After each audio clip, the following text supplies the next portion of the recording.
Rolling thunder in the dark, lonely man, graveyards. Makes me wonder what it is to make it through.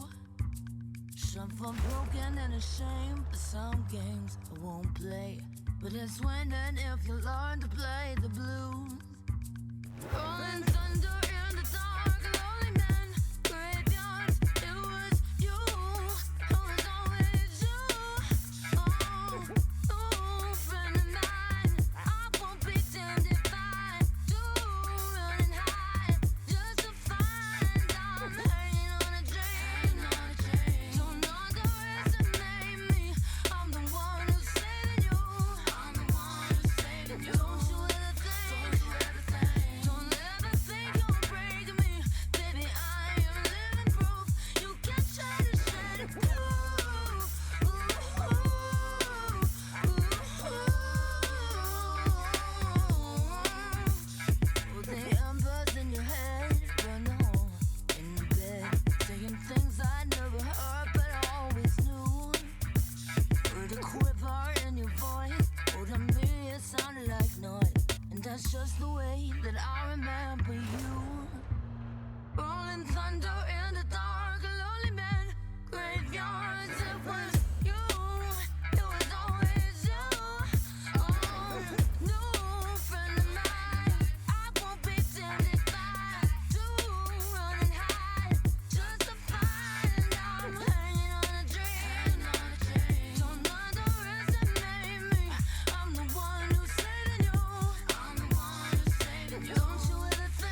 Hello everybody, bonjour, guten Abend, and of course, merci beaucoup. And danke schön, Friedrich Hecken and Momiko. Thank you very much, guys. Welcome also, Royal Tune. We got Chris Antizor in the house, Nutrition Intense. Hello there, sir. Welcome. And then we do have one new member over here in the stream channel, Umex. Thank you very much for actually joining the stream so early, bro, so early. Thank you.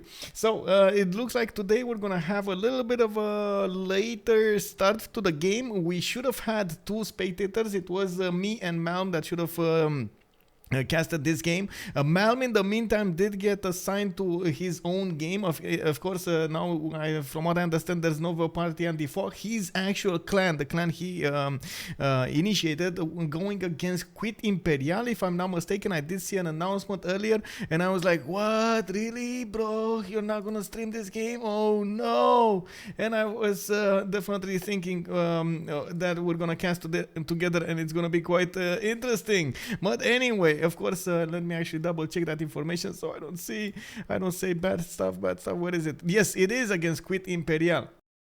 In Ferrorum 92, you forgot to say, I don't know how to spell that, but I think it is Privyet, if I'm not mistaken. Privyet is something like hello there or something.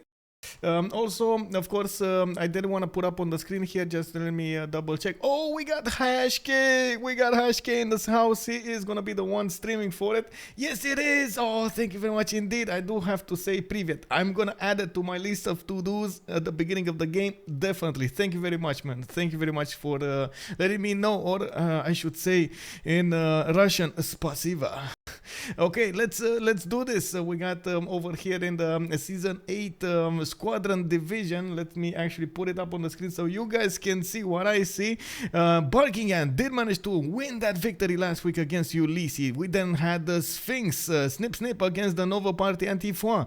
Quit Imperial did also catch a victory against Tunup to win. Baba Yetu lost against the Les Ornithorynx Roses. Amazing teams, by the way. All of the first teams over here in the Division 1, all of them are very powerful. We're gonna need to see who will come up on top in the later stages of this tournament. Now we're round 2. Today we do have Buckingham versus Sphinx over here, the 4th game on the 4th column. And then if you take a look at the first column, we're gonna have tomorrow Tunup to win going against Baba Yetu.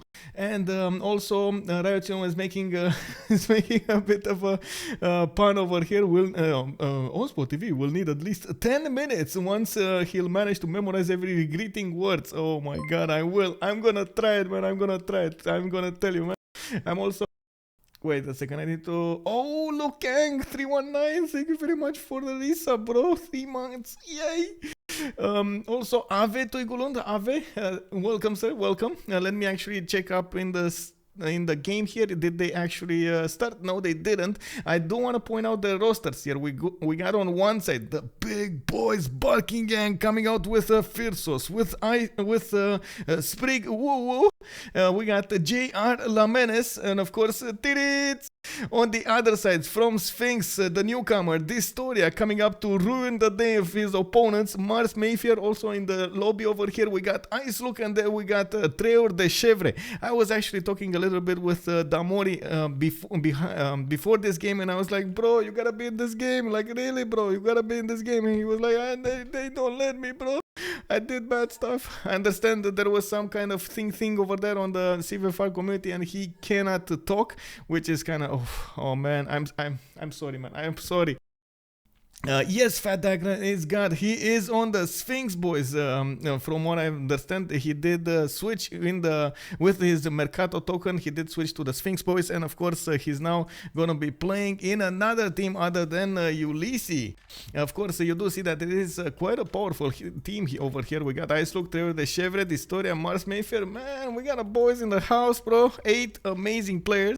Of course, we do have also Kashke is casting for the French community, and if we take a look over here in the this, I was looking over here, and let me click button. Where is the button? Lien Util. We do have over here the remap tokens available.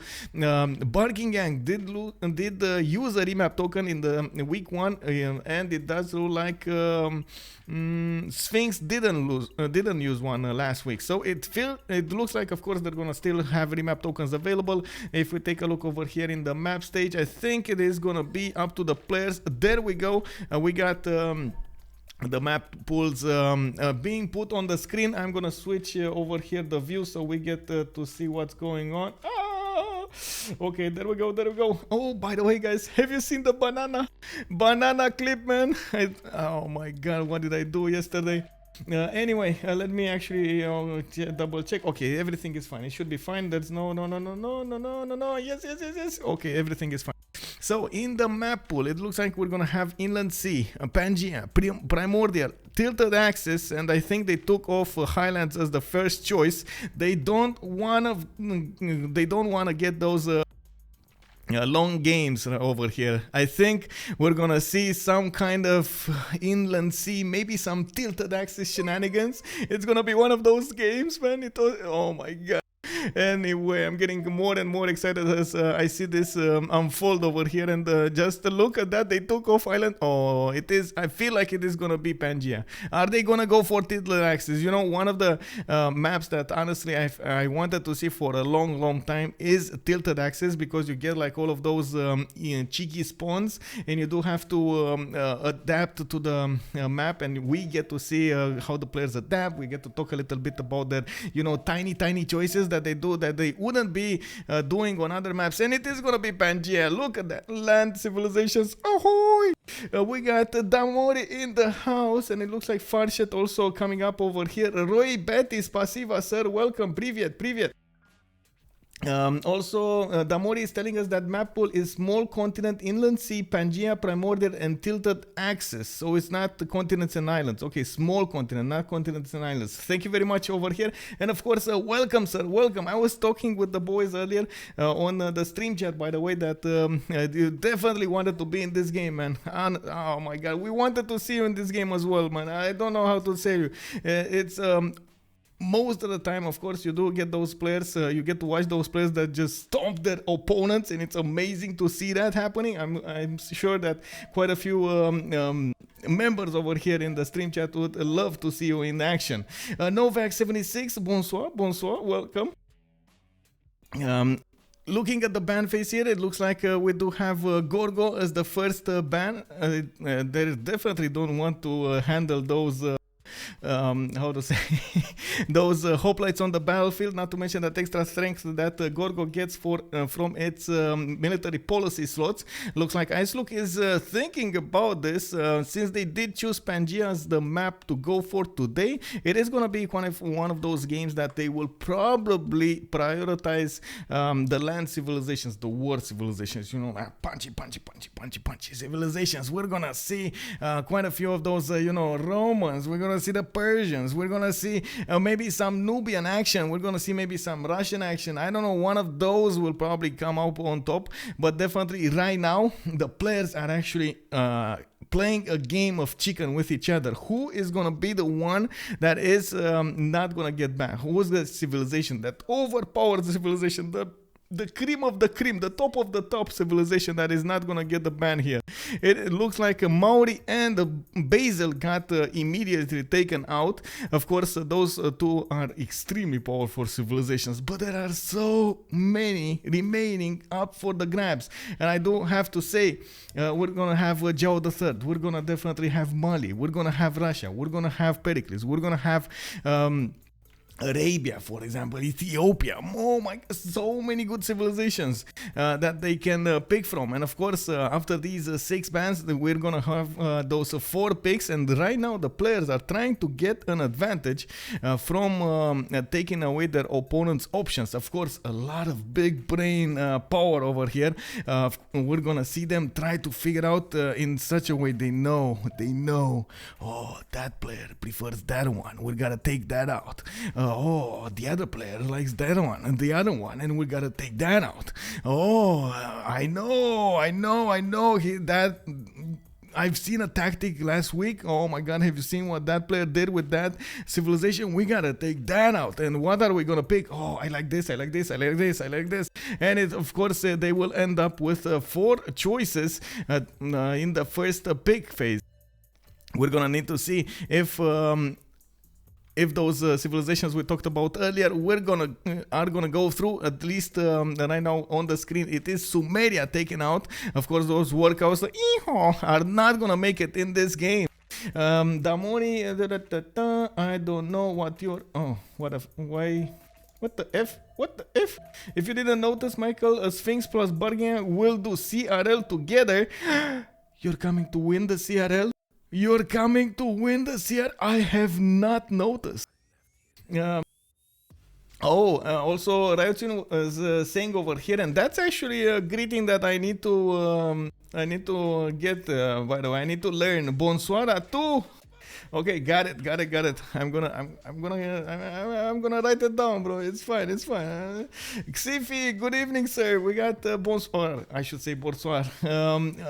We are coming to win everything. Oh, that's a nice statement, man. I can't wait for those weeks to pass. Of course, we got 3 weeks.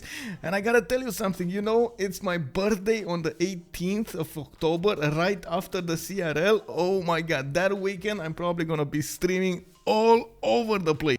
And unfortunately, it would have been amazing if the weekend was a little bit on another side, because I wanted to take part of the Dota 2 International as well. It's in Bucharest and I'm not gonna get a go for it.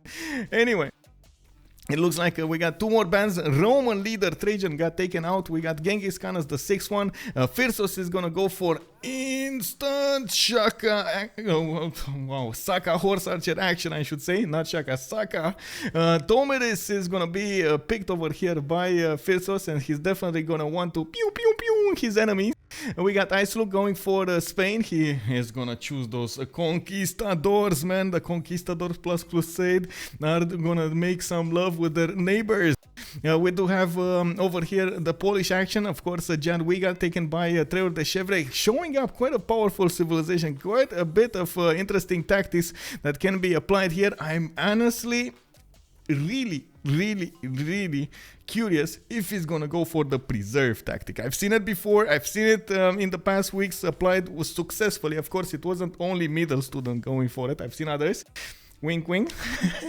But it's definitely something that we need to watch over here if it's gonna be up in the plans here from Jadwiga. Of course, Persia also as the second option for Barking Gang. Sprig is gonna play it, and it looks like we're going into the second ban phase over here, where it is going to be Zhao the Third taken out, of course, with its amazing ability to get so much gold, man. The gold coming out from those trade routes, it is not going to be a part of this game. Mapuche, also the banana lover, is not going to be over here in the... What is this, man? No banana.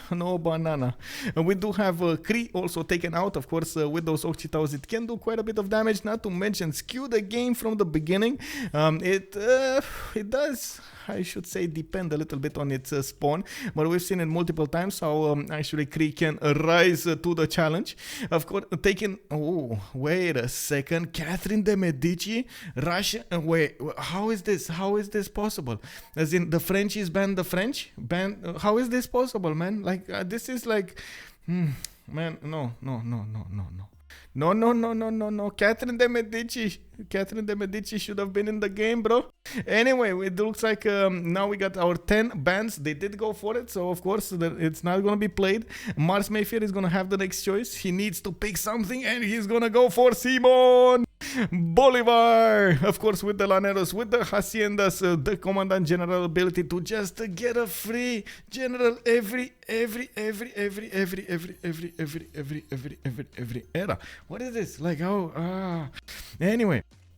It's gonna be quite something to see him use those Laneros. The last time we've seen Laneros on this stream, it was Task for Fish just smashing into everybody on the map with those Laneros and taking over empires left, right, and center. We do have JR Lamenes also with his choice next up, and of course he's definitely thinking how he's gonna approach this problem. We do need to see what is gonna be his choice. We've seen JR, of course, do amazingly well before, and I do wanna take a look at the stream chat over here. Ryotsun was saying, not the first time a French kills. Oh no, man, no, French no kill French. You know, there's a rule.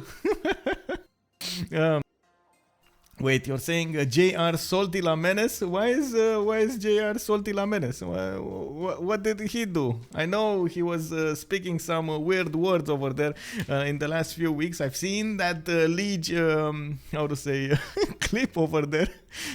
He definitely wasn't expecting that, was he? Oh my God!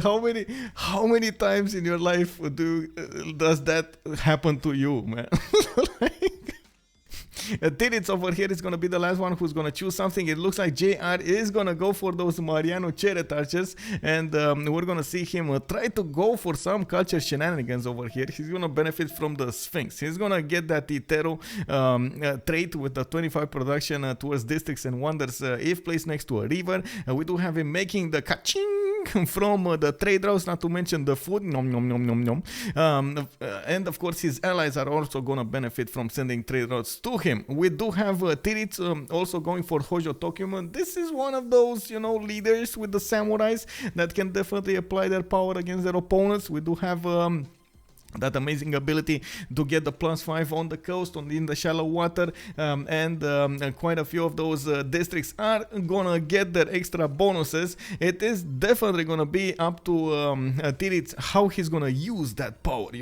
With a great power comes a great responsibility, and Tirits is gonna be the one who's gonna show us the way. We do need this Distoria here to make his pick. It looks like he's leaving it to his last 5 seconds, and it is gonna be Gandhi. Remember, last time Distoria actually went for Chandra Gupta, if I'm remembering correctly, and he did manage to just take out his opponent's series with those 4 movement Varus with some horses, some archers, some of those generals, catapults, and of course quite a few seeming abilities in his nation. This time, Gandhi is gonna get that follower belief. He's gonna also get one extra, one extra ability in his religion, not to mention his settlers and builders will move with 1 extra movement. That is actually going to be quite important. You're going to see how we're going to see how he's going to benefit from that as much as possible. Of course, right now it looks like the players did choose all of their civilizations. We do have them switching slots, taking other civilizations, going for their go-to strategies here. Firsos is going to go for Hojo. We got Distoria going for Gandhi. Mars Mayfair going for Jadwiga. We got going for Tomadis. Treor de Chevre is going to be the one with Simon. And then we got the Dark this is JR with Cyrus. And it looks like Tirits is going to be with Cleopatra. We got also Ice Luku with Philip II. And oh my god, these guys are actually oh my god, so many woo. It happens, man, it happens. We got right now, of course, quite a few sirens on the street as well. There's probably an ambulance just passing by. I hope you guys don't hear it. It's just in my ears over here. Anyway, going into the game, of course, we do have today Pangea with these 2 amazing teams. On one side we got the Troop Meow, on the other side we got the Woof Woof, and it looks like we're gonna have quite an interesting fun game over here in the CivFR Squadron Tournament. We are in the 2nd week, and of course in the Division 1 it is Barking Gang going against the big boys from Sphinx, the ones that are challenging the set teams in all of the tournaments right now. Let's take a look at their spawns. Of course, since this is Pangea, this is gonna be a bit clumped, and it looks like immediately we see like 3 civilizations on this slice of land. I'm actually, it's like immediately my heart jumped a little bit. It was like because oh my god, this is gonna be warfare. We've seen it yesterday in the 2v2s, how people just settle 3 cities and send units, make units, train units, send units, kill units, and so on. We're probably gonna see something like that happen today. Can you imagine? Oh my god, I can't wait. Anyway, we got Delhi over here with Distoria. Looks like he is part of the Meow gang.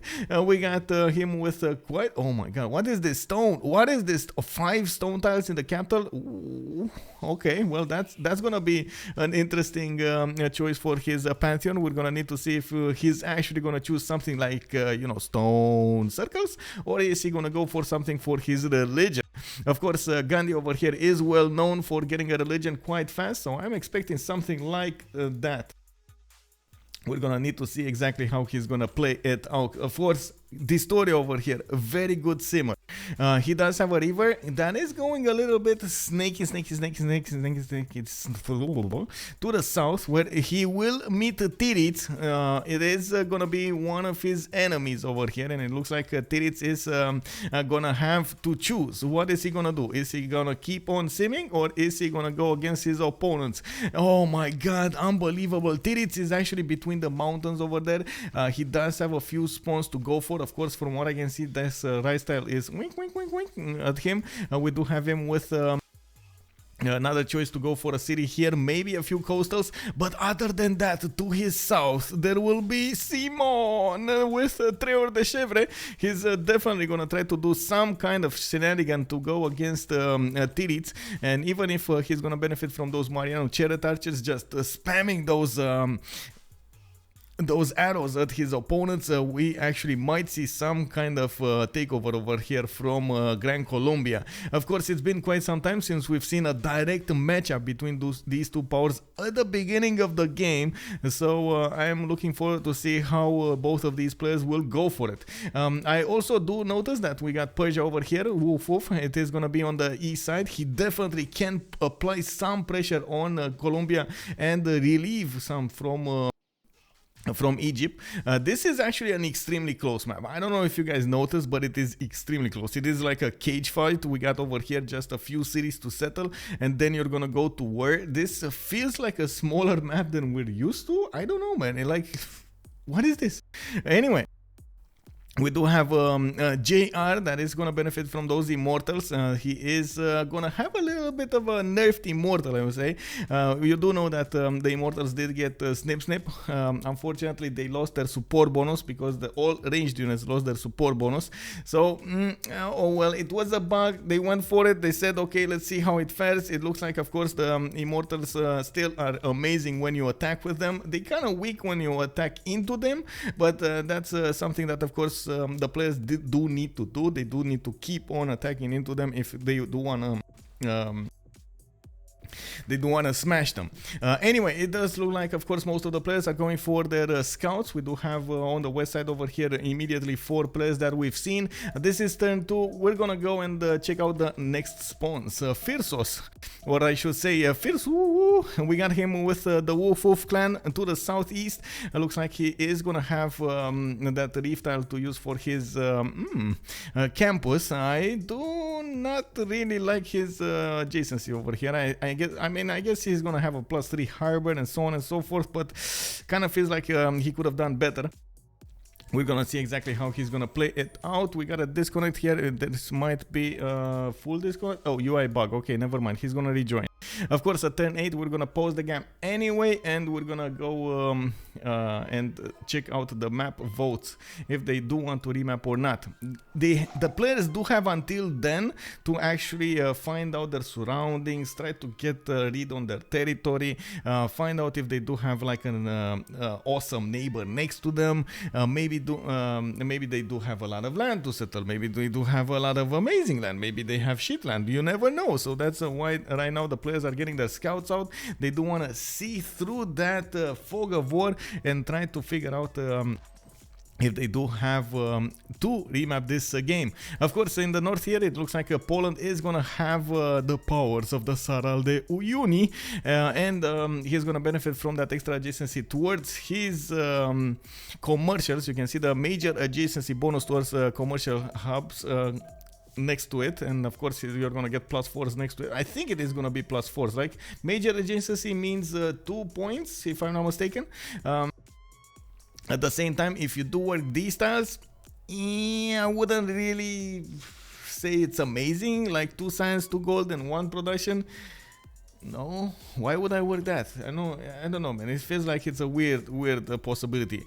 Anyway, in the capital of Poland, we just had a scout pop, and of course, he's gonna use his dog to just sniff around his surroundings and find out what he's gonna need to deal with. He does have his river immediately flooded. You can see the damage over here with the rocks, and of course with the logs on the water, just everywhere near those tiles. We're gonna need to check out if it's gonna be extra fertility somewhere. Oh, I see extra fertility, I see extra production. Very nice, bro, very nice. Farshed, good evening. And that one that is not banned anymore, it looks like in the CivFR community they are actually not banning those wonders. I've seen quite a few of them that I haven't seen before. Actually, let me take a look over here in the game if we had any. So it looks like only a few wonders, maybe. Actually, no, it's 52 custom. I think they're playing with literally all of the wonders in the game. Also, Xifi was making a comment. Spain naval fight plus Scythia. I hope you enjoyed this game. Spain naval fight plus Scythia. Spain naval fight. Ooh. Spain is on the coast indeed, and he does have to his northwest Scythia. This is gonna be Meow Meow versus Woof Woof. It does look like Sprig is gonna have to be a wrecking ball this game. He does have on the southeast to go on against the target. Ice Look over here is on the coast. We're gonna see some shenanigans being played out over here. I don't really trust the how to say? I don't really trust the. Oh,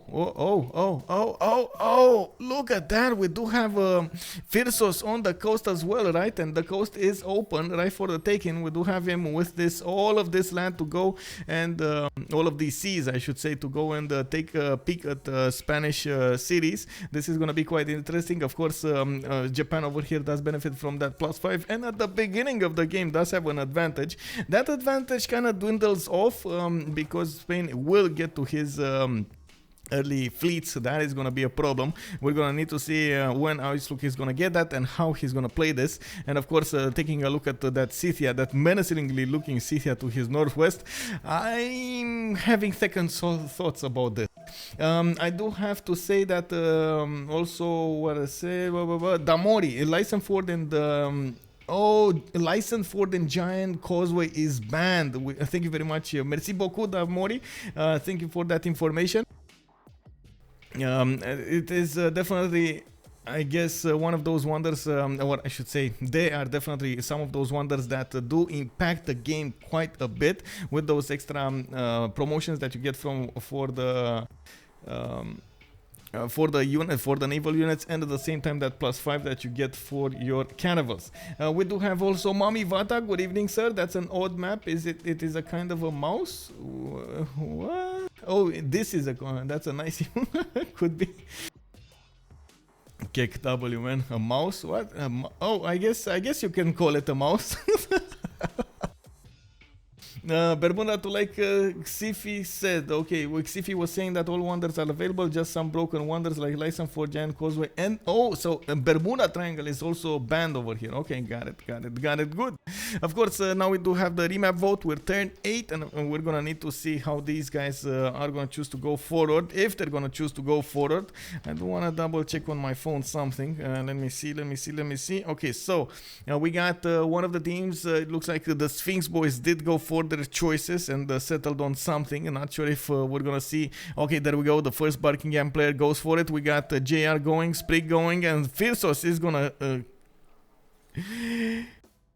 the Yanks have it. Oh my, come on, man. Like, oh, I guess they met each other, right? We did have a Gran Colombia meeting Egypt. We did have a Persia just meeting Gran Colombia. This was, oh my God, come on, man. I can only imagine how much fun this would have been for us to see this game, but definitely we're gonna need to check out the next map. Remember, both of them remapped. That means whatever map comes next, it's gonna be the map. We're gonna get to talk about their strategics. We're gonna need to talk about their choices, their expansions, their and so on and so forth. From the beginning of the game, we don't need to wait for turn 8 because both of the players did choose to use the remap token at this vote. So we're gonna need to wait over here for the new map to be loaded. We got the game paused, and of course just a few more seconds until we're gonna see that happen. No 2-2 settle, no extra heal, no specific info on a free kill. Good luck to both teams. They didn't. Wait. They did remap. Riot. Both of the teams did remap.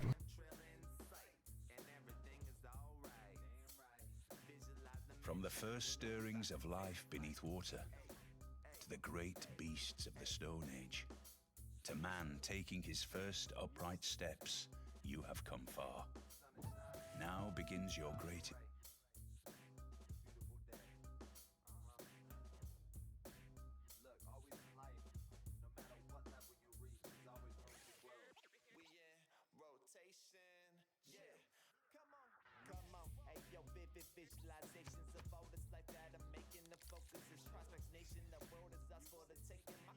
Another cage fight, boys. This time, what is this time? This looks like okay. Let's call it out. Let's call it out. First impression on the map. How does it look like? We don't have no city states. We don't have no cities placed. How does it look like? Is it a horse? Is it an elephant? Is it a pig? Is it a zebra? Maybe, I don't know. Yes, I can add the nameplates. It's like a Pangea, so no animal.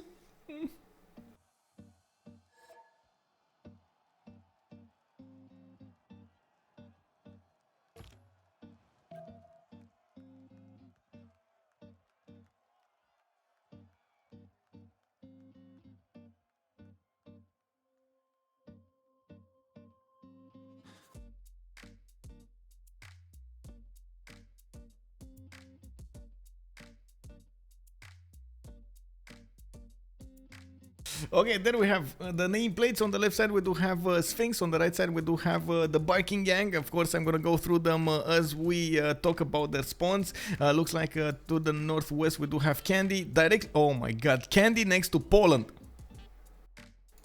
What? We do have some names called here, I'm not gonna pronounce but it looks like we got an anteater and a squirrel. Damori also telling us that all of the CS are on the south, on the north. Cringe. Well, I mean, you know, if it happens, it happens, man. You can. What can I say? The civilizations actually spread them across the map in some way, form, or another. Poland over here is gonna go for his 2-2. Looks like he has the bananas in his capital. He does have a few stone tiles, and of course, by the looks of it, he's gonna have access to his horse and iron. I also noticed. Oh, did I say stone tile or horse? Oh, anyway, I also noticed that the Poland over here is gonna have Candy to the north to benefit from. Of course, you do know that most of the time Poland does go for that reliquaries. With the reliquaries he gets quite a lot of bonus from his relics. At the same time, Candy, if his team is disciplined enough, and that is a very important stuff, by the way, your team does need to be disciplined to not actually find the wonders, just wait for you to get the money inside of Candy, and of course Suse it, then you're gonna get all of those relics with Poland. This would be amazing. He would definitely get quite a few, to a maximum I think 6 relics if I'm not mistaken. You get like 4 wonders and then 2 relics from your initiating the religion and of course finishing the religion. But you can imagine having 6 relics, you know, 6 slots and so on and so forth. It's not an easy feat to go for. To the south, it looks like he does have a wonder, Mount Vesuvius. He definitely needs to watch out so he doesn't discover it. This is actually a bit weird, by the way. You can see this tile, it's a 2-2. It is actually a flat rainforest, plains hill, plains, not even a hill, sorry, the plains, which is gonna probably bamboozle Mars woo over here. We're gonna need to check it out if he's gonna do well. On the southeast, of course, we do have 2 civilizations very close to each other, India and Historia. These are gonna be fighting each other for the longest time in the game. I do believe Persia also moved on his 2-2 tile, and oh, Mount Vesuvius just boom, boom, boom, boom. We got over here the 2-4-1-1 tiles, 2-3-1s, of course, a deer tile, 1-4, and so on. This is going to be an amazing settle for Poland. To the northwest, of course, of Persia, you can actually settle a few cities from Poland, and this is gonna be a problem if he's gonna get a forward settle while he is fighting with the story on the northeast side. He might actually get overwhelmed over here. We're gonna need to see how those immortals will fare in this scenario. Definitely going against those Varus, going against Distoria is not going to be an easy challenge. We do have him pumping out scouts from his capital. Looks like, of course, JR, I believe he's playing it today. Yeah, it is JR. We're gonna see him benefit from an iron tile to the southeast. He does have a horse tile to the west side, and of course plus a 4 campus next to his capital between these two geothermal fissures. Most of the times though, the sim of Persia is kind of simple. You do want to try to get as fast as possible to your commercials. You do want to put them down, benefit from extra trade routes and so on and so forth. Get all of those bonuses, man. The culture, the gold, the food, the production, like even the science sometimes with some Pingala internals and so on. Everything is great over here for our Persian leader. Of course, JR today is going to have quite a few choices to go for, and we're going to need to see how he is going to plan his attack against India. India just popped a scout. Looks like in the capital city he does have access to his iron and his horse tile. Working on his settler, because of course he did pump a free scout. Looks like he also will probably meet Persia soon enough. He does have a warrior right next to his capital, and of course will see the border soon enough. And if he doesn't, he shouldn't actually see the border right now, but I do want to double check, just for my information. Yeah, he doesn't see the border yet. It's gonna take a while, because of that forest there was no vision. I do see in the capital of India, he does have a few mountains to go for. Looks like he's definitely going to have much better cities than Persia. This is going to be a challenge. Like I was saying, Persia is going to need to show us that he can definitely put up the work against Distoria. And we've seen it before. I do trust Big JR. He can do it. It's just a matter of seeing it in action today. Of course, Team Meow versus Team Wolf. It is going to be active in this area. Of course, this is going to be one of the places that we're going to need to come back time and time again and see how these players are going to fare against each other. To the north, we do have Scythia. Looks like Sprig is going to get his settler out in 3 turns. We do have him already improving his horse style. Looks like he is gonna go for that fast Kurgan. There we go. That's exactly what he was doing, trying to get that easy faith in his land, not to mention the extra production and some gold. Easy peasy choices over here for him. Of course, he's gonna start accumulating his horse resource that would allow him to get quite a few units out when the time will come. Of course, when he's gonna discover that horseback riding and put on the maneuver card.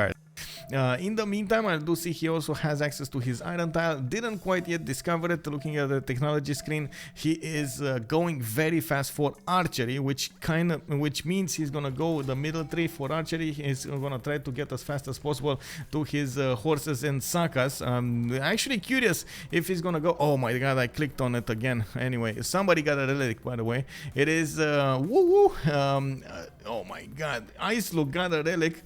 Okay, easy peasy, bro. He already had a dice tile. He got a relic as well. What do you want some more from this game? Look like he's actually in the mouth of the horse over here, or the elephant, or whatever it is. Maybe Mount Eater, like we heard in the stream chat. We do have Gran Colombia, Trevor de Chevre, with his capital of Bogota to the southeast of Sprig, and from what I can see, they did meet each other. Those warriors, that warrior from Gran Colombia did meet the scout of, or I think he did. I hope he did, because yeah, there we go. He did. He's moving it back to protect his settler, and at the same time that builder.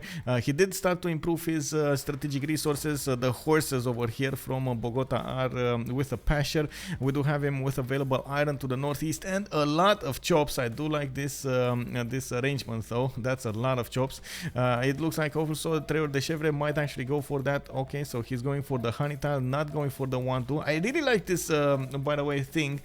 We can actually see where the players are going using the Sprig. What are you doing, Sprig?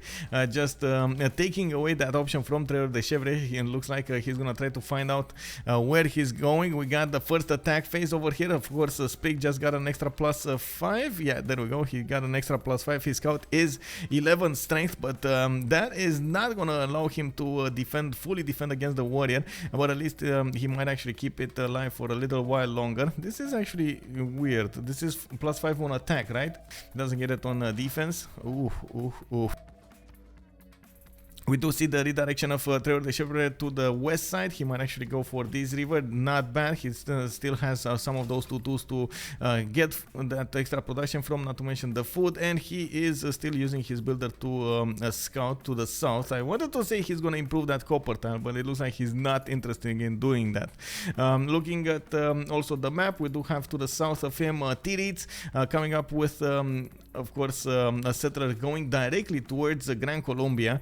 This is gonna be a problem if these two boys, angry looking boys, are gonna go against Bogota. It is gonna be quite a problem, a catastrophe.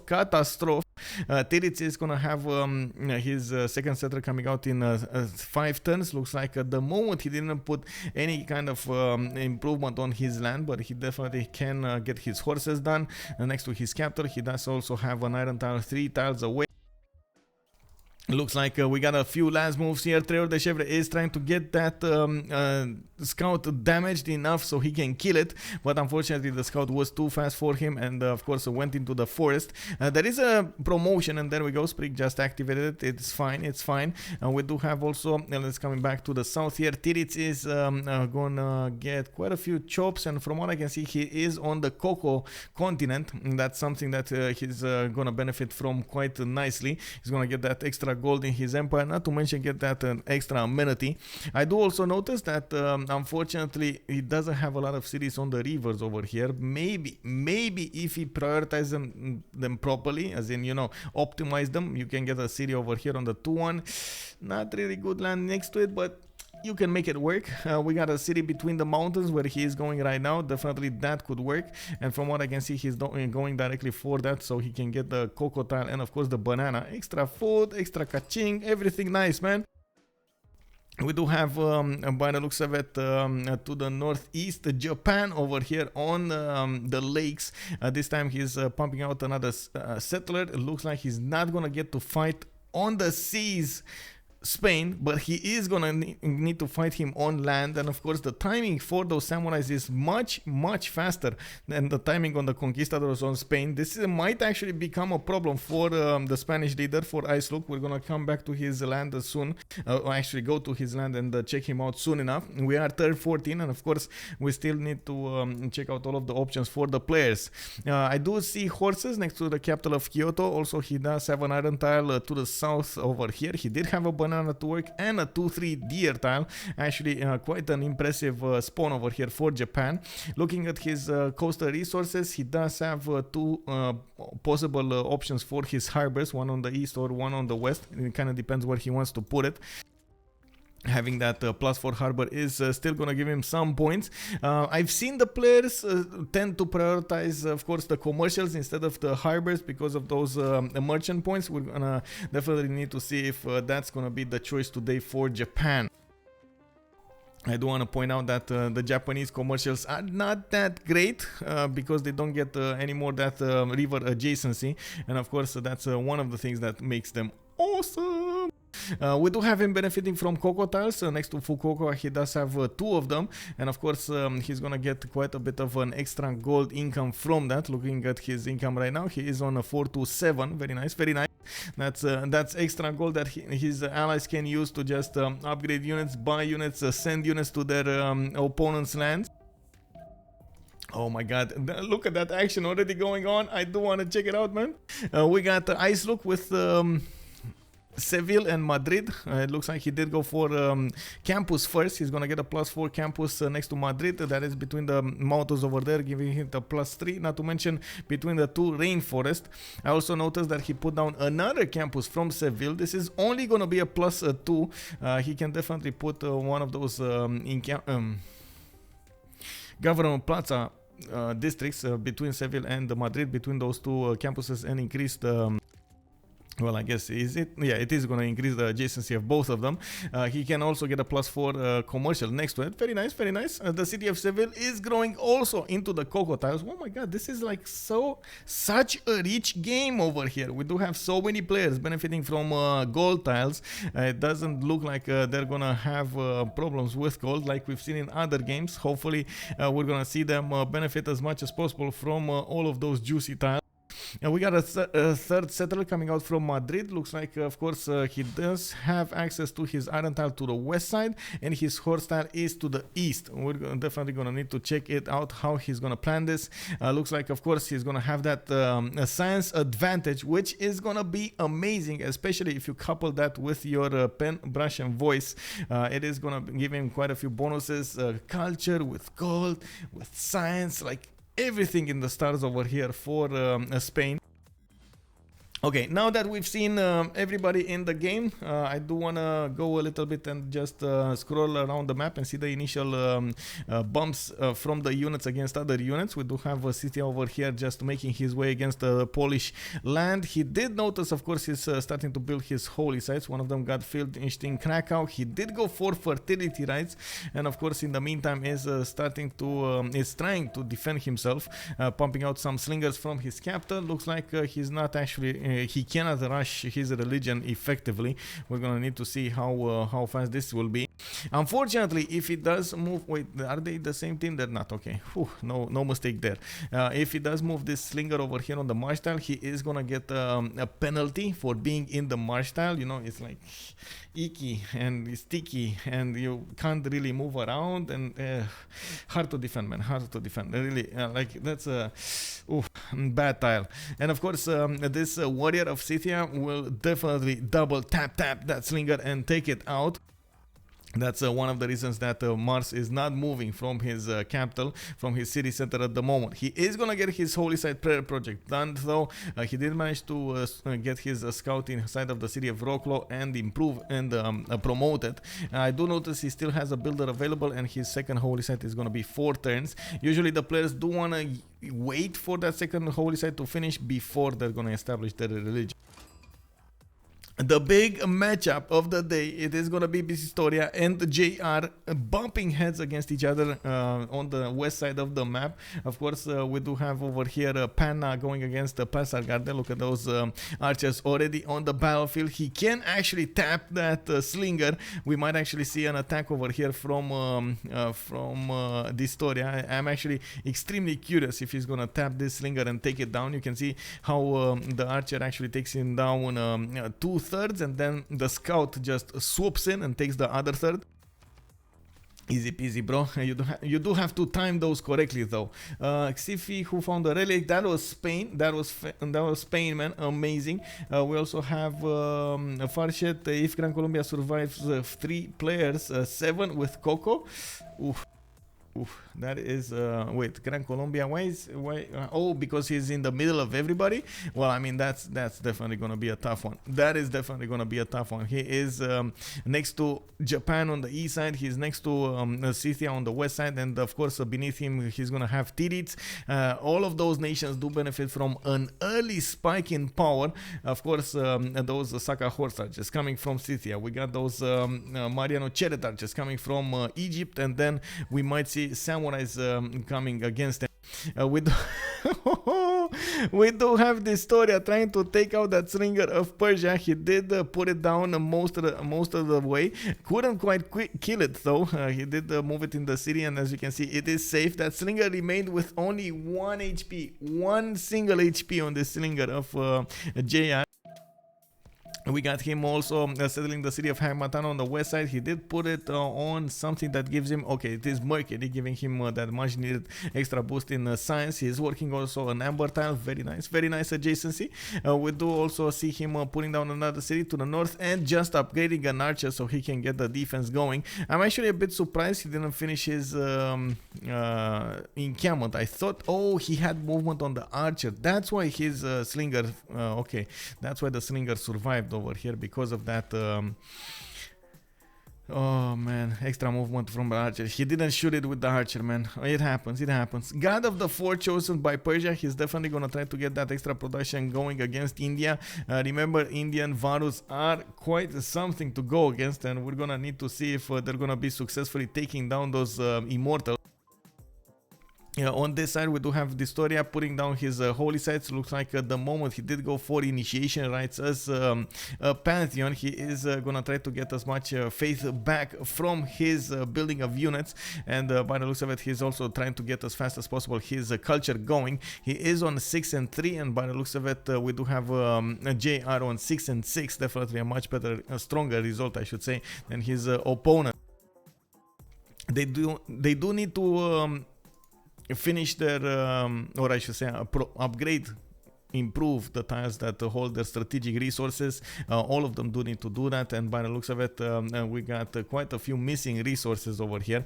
Definitely Pasargade does have access to both his horse tile and his iron tile. That also India does, but he does need to get that builder work, and it is gonna take a little time. We do have the first religion over here from Mars Mayfair. He did establish reliquaries, I should say. With his relics are gonna give him triple yield of both faith and tourism, and he did manage to also get tithe, getting himself that extra gold. Looking at the screen here, it looks like at the moment nobody is going for that money inside of the city of Candy. It feels like Mars is gonna go for his Moksha, so he's not prioritizing very quickly to soothe the city of Candy. I do want to check if he has somewhere. No, he doesn't have anything in there. Okay, well, it's gonna take a little while. It's gonna take some time. We got those also those campuses finished over here in the cities of Spain. He does have, by the looks of it, at the moment, Icelook is benefiting from 12 science and 5 culture. Looks like putting down those monuments, of course, getting that extra culture is gonna be amazing. Look at that, he just jumped up to 7. He's getting the gold as well, getting more builders, improving his resources is gonna be key here. And of course, looking at the damages over here, Firsos is gonna try to go for his encampments. Already 2 of them, one of them finished, another one in the production queue of Fukuoka. This sends a message. I want to say it, man. This sends a message. At the moment, of course, Japan over here is on a warpath. Where is he gonna go for? It feels like from the positioning of both of those encampments, he's gonna go against Gran Colombia, and he's gonna need to wait a little bit until he's gonna smack Spain around. Of course, I do want to check the city-states as well, and then we're gonna put that the prediction on the map, so you guys get to use your channel points to get some more channel points. Thank you very much, Guapman23, for the follow. Welcome, sir. We do have Candy with Chinguetti and Vatican City showing up over here in the game with religious benefits. At the same time, and Gazargamu, Volin, Cad will be the ones providing military benefits. That's extra production towards units. Very nice, very nice. Some nasty bonuses over here. Cad is definitely gonna allow the melee units, and not to mention the anti-cav units, to just bump against the walls and do full damage. We do have Mohenjo Daro as the single culture city-state, and this is gonna be one. Where is it? Where is it? Okay, to the south of Persia over here. Not bad, not bad. Definitely could be worse. We got also Anshan with Geneva coming up with science benefits. Of course, Anshan amazing if you want to go for culture victory. We're going to need to see if they are going for it. You can see that it gives you that +2 science from each great work of writing. You can actually keep up with your science at the same time as your culture. We also have Cardiff, Auckland and Brussels coming up on the industry side. And of course, amazing city to have when you're coastal. Auckland over here is going to give that extra production towards the shallow water tiles. That is gonna be quite something. I do notice, of course, Spain over here is coastal. He does have quite a few of them. We do have also Japan with quite a few shallow tiles to the northeast. This is a lake, though. I'm not sure. Do you get it in the lake? I don't think you get it in the lake, right? Auckland starving. Wait, what? Oh, it is starving. KW. I mean, it is somewhere in the northern part of the map. I don't know, next to the border, something. Let me see. Darth Yarik, hello. What are the pantheons? Good question, sir. Okay, let's take it from the left. We got fertility rights for Poland, that free builder. Not to mention he's gonna get that extra fertility from a few types of resources: the rice tiles, the maize tiles, and I believe the this one, the wheat tile. We do have God of Craftsman for Scythia. He already started to improve his strategic resources. You can see the horse does benefit from an extra production and extra faith. To the south, we do have a God of Craftsman for Persia. On the left side, we got initiation rights for India, and he's already starting to upgrade and get a few pre-builds over here and put his Varus in production. Well, of course, those Varus are definitely gonna show up over here and do some damage against Persia. I'm actually a bit sad that we don't already see those Persian immortals. It looks like actually Cyrus is gonna choose to go for his horses. Really? Oh no. I guess it is difficult to defend against Varus with just immortals, but it feels like it should. I mean, I don't know, bro. He has an iron tile to the south. He just didn't upgrade it. Cataclysm, by the way, hello there. Cataclysm, actually. Let's move on and see another religion here. The Wolf. Tiritz did go for his Wolf religion. We got him on the Chinese religion. Old world wonders provide +6 faith. He does have sacred places with science, culture, gold, faith coming out from the cities that have a religion and a wonder. Looks like that religion and the wonder, I mean. We got Mariano Chariot Archers also coming from his cities, being built over here from his front cities. He definitely might want to tackle Gran Colombia a little bit. Also trying to snatch one of those traders. Look at that, man. Look at the scout just position over here, telling that trader, come at me, bro. Come at me, bro. I'm here, you know. I'm here. Come at me, bro. He's definitely gonna go crazy over here unless that trader is gonna come next to him. We're gonna need to see if that's gonna be the way here. There is actually a choppable horse that is gonna have an option. This builder actually has the option right now. Is he gonna do it? That's the question. Is he gonna chop that horse from the city of Bogota this turn, or is he gonna wait for something else? I do believe he might have a problem with his military whatever it's called, training card or military tradition. Oh my god, military training, science, engineering, I don't know, so many military things that sometimes I forget exactly how they're called. The card over here, the maneuver card, is gonna allow him to get that 50% to his horse. It looks like he's not gonna go for it. This might be a problem. Let's see it. Okay, the trader actually just went into the city. He did save it, but now he's gonna come out of the city. Where is this going? Caracas to Bogota. This was an internal trade route from the city of Caracas to Bogota. Okay. By the way, is it? Oh, there we go. And then Tiritz is like, bye. He's not gonna stand around to see what's happening with that horse. It looks like already we got some horses to the south. We do have those Mariano Chariot Archers coming up for the defense, and of course he will need all the help that he can get to defend against Gran Colombia when he gets his free general coming out of his city soon enough. No mining, no chop. No mining, no chop. Oh, no mining. TDY Rose putting next over here on the problem. Looks like it was no mining. Thank you very much. Thank you very much for that. Also, Xifi, you need your whole team to work iron if you go immortals first. Mostly when your neighbors has broken you with no strat cost. Yeah, man. I mean, what can you do, man? Those Varus, man. Those Varus are gonna come out and just spread their love around in the Persian cities. It's gonna hug them, man. It's gonna hug his immortals. Anyway. Let's check those pantheons. Goddess of festivals chosen by Gran Colombia. Of course, Trevor de Chevre with Moksha establishing in 4 turns. Looks like he's putting more production into his archer tiles, and he's gonna need to get those worked. Looks like Japan might actually snatch. Oh, fast on the trigger here. Trevor de Chevre did move back his builder inside of his capital and saved it. While we do have an archer that popped over there to just defend the next tile. Of course, to the east side, we do have also Japan with God of War and Plunder. Put down 2 of his encampments. Did start to accumulate a lot of these great general points, already on 5 great general points a turn. He does have a barracks. That's the reason he's getting 1 extra point over the 4 that he should have gotten from the 2 encampments. And of course, God of War and Plunder.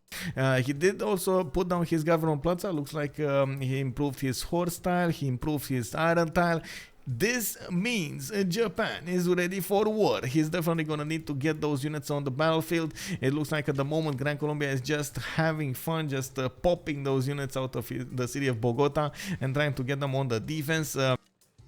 We do have also Tirits sniffing around the city of Caracas to find out what kind of units does Gran Colombia have over here.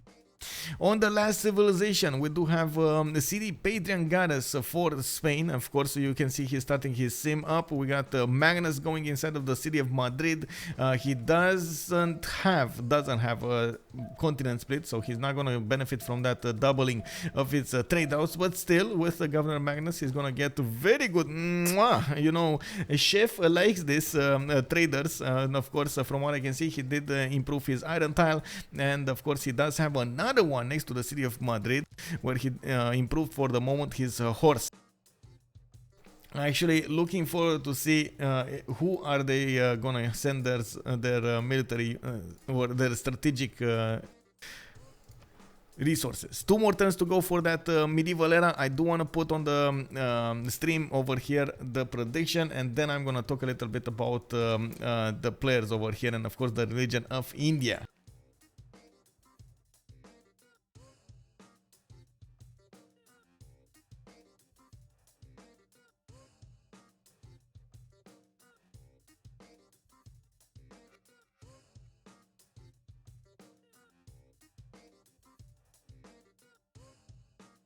Okay, prediction is up. You have the choice of these 2 amazing teams. And of course, the Division 1 of the CivFR Squadron Tournament. We got on the left side over here the boys from Sphinx, Ice Look, Treur de Chevre. We got Mars Mayfair with Distoria playing for them today. Quite a few interesting choices in the civilizations. We got Spain, we got Gran Colombia, we got Poland, and of course we got Gandhi. And it looks like we're gonna see some of those Varus just smack around those Persian units. Definitely we're gonna need to keep on watching what's going on here. On the right side, the Barking Gang. On the defensive side, of course, Persia over here, played by JR. We got Tirits on Cleopatra. It looks like Sprig did go for his Saka horse archers for those Scythian units. And of course, the samurais of Hojo Tokimun are gonna appear from Firsos to save the day. We got an encampment being put down by Distoria. This is a bit of a surprise, by the way. He did put it in. From his capital, where he also did manage to get a holy site. I'm really curious to see his dominant religion, and let me check it out really quickly. 3 players got a religion. It is gonna be Catholicism for India, and he went for choral music, Defender of the Faith with pilgrimage. What do you think, boys? Is it better for him to go Defender of the Faith to defend against those immortals and, you know, just wing it? Or maybe it would have been an interesting idea to go for Crusade. Or is this... Oh, I know what this... You know what this is, boys? He's actually keeping Crusade open for Spain. Oh, the big brain tactics over here. He definitely needs all the help that he can get to go against Japan. Of course, we've seen it before, how those samurais are very powerful on the defense. This time he's not gonna have a lot of tiles to defend with that extra +5, as you can see in the series of Japan. Let me catch up with the stream chat over here. We do have Mosi as... Oh, hello there, sir. Welcome. What's Persia's first governor? He went for Pingala first. He went Pingala in the capital. He definitely needs that extra science to go with his trade routes. What did he got? One trade route going for Hagmatana to Pasargardev, by the looks of it. Yes. I think Sphinx will have to make a choice for the on general. You mean how to say a rush for the general. Looks like we got 2 more generals remaining. 2 of them got actually no, 3 more generals remaining, because Gran Colombia did get his free one. We got Burika over here, chosen by Japan. He definitely is gonna try to do some moves over here. Right now he's actually preparing his infrastructure, going for those barracks. Usually in the cards for Japan is the attack coming out from the samurais. Don't really think... Oh, what is this, man? What is this? We got Sprig coming out with 2, 4, 6, 7, 8 Saka horse archers. No horse to speak of, and of course he's pumping them out right now from his cities. He's gonna need to get there quickly, unless he's gonna start to use units over here. This is gonna be a problem. Thank you very much, Inferno Room 92, for the follow, sir. Welcome. Also, we do have Farshet. Was the crusade still here? I think it was. Well, let me double check that, but let me see the moves over here. We got Sprig, of course, taking down one of the first archers, and it does look like Mariano Chariot archers are moving through the forest. They're getting closer and closer to those Spanish defenses. The horses from Terror de Chevre are arriving in numbers in the city of Caracas, and of course he does have Antonio Jose de Sucre in that city, so he can provide that extra much needed strength to the units. Of course, you can see he can use his horses to smack around those Saka horse archers, you know. Just take them out in 2 shots. It's just a matter of how many units can he actually put onto the battlefield. Of course, let's take a look some more on the attacking force of the south here. We do have Tirits with 3 of these Marianos that may actually take down one of the horses of Gran Colombia. He does not have a general, and by the looks of it, he didn't put down his encampment. But of course, one of the things that he does benefit from, no, defender. Okay, so nobody has a crusade. Okay, never mind. More horses coming from the south, and of course he's probably basing all of this attack on Scythia. We do have Scythia putting down his encampment as well from Pokrovka. It's gonna take some, well, I should say a long time. At this point, it's a long time to actually get that that general. It of course they were very fast on the trigger. They were trying to get this attack going against big boy Terror de Chevre over here, and it looks like they are starting to lose their units. Sprig did manage to get the first attack on that horse from Terror de Chevre, but then the 2 horses from Caracas sent, oh no you don't, sir, and of course came out to fight, going against those Scythian units and taking them out. We do have another attack from the north of, it looks like 2 of the Saka horse archers may have taken down an archer here. This can actually counterattack and then move back at the first sign of danger next turn. We also have from the east side, Japan getting his horses out. It looks like he didn't quite prepare for horses, this horse strategy. He got his barracks, which does mean he's gonna get that extra experience points towards archers, towards his samurais, towards his men-at-arms, warriors, and so on and so forth, like, you know, the swordsman, but not really against these horses. He did also put down his 3rd encampment next to the city of Nagano, and of course, since we did switch the era, we're gonna need to talk a little bit about that, but in the meantime, I do want to finish with the war moves over here. We do have those units on the battlefield. Historia coming out with a general, and of course his Varus. Looks like he already got Shunzu over there arriving on the scene. More Varus coming out from his cities and going towards the front line. Of course, you can see the first Immortal also upgraded and a horse over there. Remember, the Varus do apply a -5 penalties to the units around them. Of course, to the enemy units around them, not to the ones, how to say, not to the friendly ones. And we're gonna need to see how Historia is gonna use that to his advantage. One of the things that, of course, the Varos are very good against is the archers, but you can definitely use the front units to defend yourself, and then you're gonna get the archers on the back line. We're gonna need to see exactly how JR is going to plan this defense out. At the moment, he's keeping his Immortal in check. He's keeping it behind his line of defense, and it does look like Trung Trak got recruited right now. Did manage to get into production another one of those Immortals and upgraded his Iron Tile to the south of Pasargade. Okay, this is the moment of truth, boys. We got 4 cities. Poland, he did go for Monumentality Golden Age, working on Autocracy. Looks like he's on 12 science, 20 culture, and 30 faith a turn.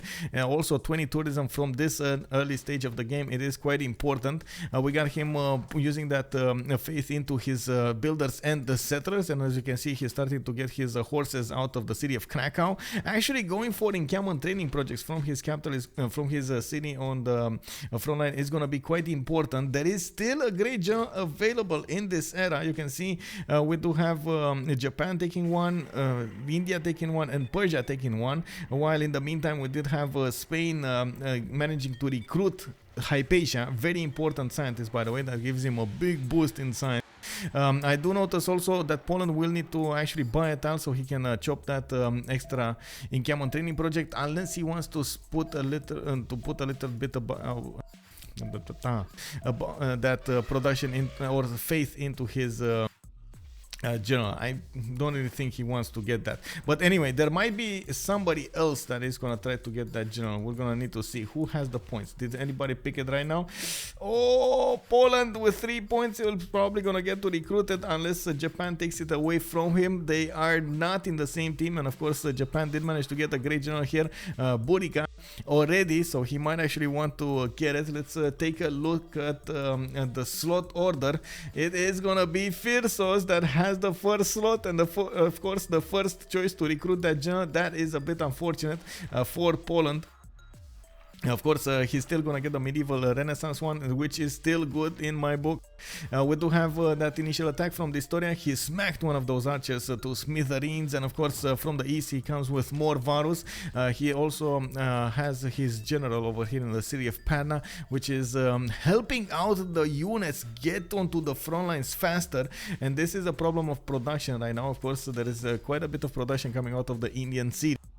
We got the Spanish Empire, Look, with 4 cities right now. He did manage to get to 23 science and 20 in culture. Looks like he's also making the gold, 23 gold a turn. And looking at his era, he did go for pen, brush and voice. Of course, using the pen, brush and voice is gonna get him some extra culture along with his campuses, with the science he gets from his campuses. By the way, this science is without Pingala and without Moksha. Now he's gonna get Moksha in the city of Seville. What is this? Let's check it out. Check it out. Check it out. 21, 21. Okay, so he doesn't have a Moksha 1. He's gonna get at least 27 when he's gonna establish that Moksha properly, as in with the +1 a culture per citizen. We got Simon Bolivar with that problematic defense. Of course, there are quite a few units coming out from Tiritz. These amazing Meriano chariot archers are gonna ride and shoot alongside those horses of Gran Colombia. Even if they do benefit from Grand Commandant General, it is gonna be a tough defense. And of course you can see multiple horses have arrived over here on the defense between these cities. We do have Trevor de Chevre with a pen, brush and voice golden age. Unfortunately doesn't have any district down, so he doesn't benefit from that extra culture or extra gold. Master Wu, I talked about him. It's Mars actually. It's on Monumentality golden age. We got the Historia here with the Monumentality golden age on only 11 faith a turn, but it is enough for him, so not that big of a problem. We got on the other side Tiris here with a Monumentality golden age. He is making 16 faith a turn. Of course he did benefit from that initial Stonehenge religion, the one that usually China actually benefits from, going for sacred places and his divine inspiration. Actually put down a Temenanki from the city of Rakedet. You can see he's gonna get a few of these science points. I'm not so sure this was a good idea, but we're gonna definitely need to check that out in the later stages of the game. Matterhorn, oh my god, it would have been amazing to actually see that Matterhorn on Mariano Chariot Archers. I can only imagine how cool that would have been, but you can imagine it's too much time to go to the south and come back to the north. Also, I don't know if I mentioned it, but it just popped into my mind. Welcome, Pizza Lord. I did see your message. I got confused with something else, like, you know, distracted by something else, and I think I forgot to actually welcome you to the stream. Welcome, sir. How many channels are there? Are both? What are some of the popular ancient era wonders? Most of the players are gonna want to go for something like, well, not most of the players. Some of the players do try to go for Temple of Artemis very fast, do try to get Stonehenge in some cases, like China, like as you can see Egypt, or in niche scenarios. You also do get Temenangi some of the time, which is gonna be quite interesting if Egypt is gonna get it over here. I wouldn't call it a strong Temenangi. He only has 3 tiles that will be improved. I'm not sure if his city, if the tile underneath his capital is that, but it's not. Okay, so he's only gonna have like 3 tiles at Temenaki, but what he is gonna get is that much needed extra boost of production, of course, on those 3 tiles, and a bit of science. I mean, 3 points of time, not bad, still good. And then he's gonna get the extra faith per turn from actually his religion, which is good. We got also Prash Xbox. Hello there, sir, welcome to the stream. Towering Thunder Fist, are they just gonna let Colombia die? I mean, what they can do, what can they do? That's the problem over here. We got Colombia over here fighting for his life. He's putting as many horses as possible in that defense, and as you can see, unfortunately, he needs to put, there we go, finally he realized that he needs to put that horse inside of the city of Caracas, because he needs to increase the defense. Of course, with the horse inside, that is gonna be +8 garrison horse bonus to that city defense. And of course, from the other side, we do have more units arriving on this. The city has been put on the siege by Scythia, and this is gonna be definitely a problem. We got those Saka horse archers just spewing hate from the northwest, coming with those arrows, with those horses, and just taking down units left, right, and center.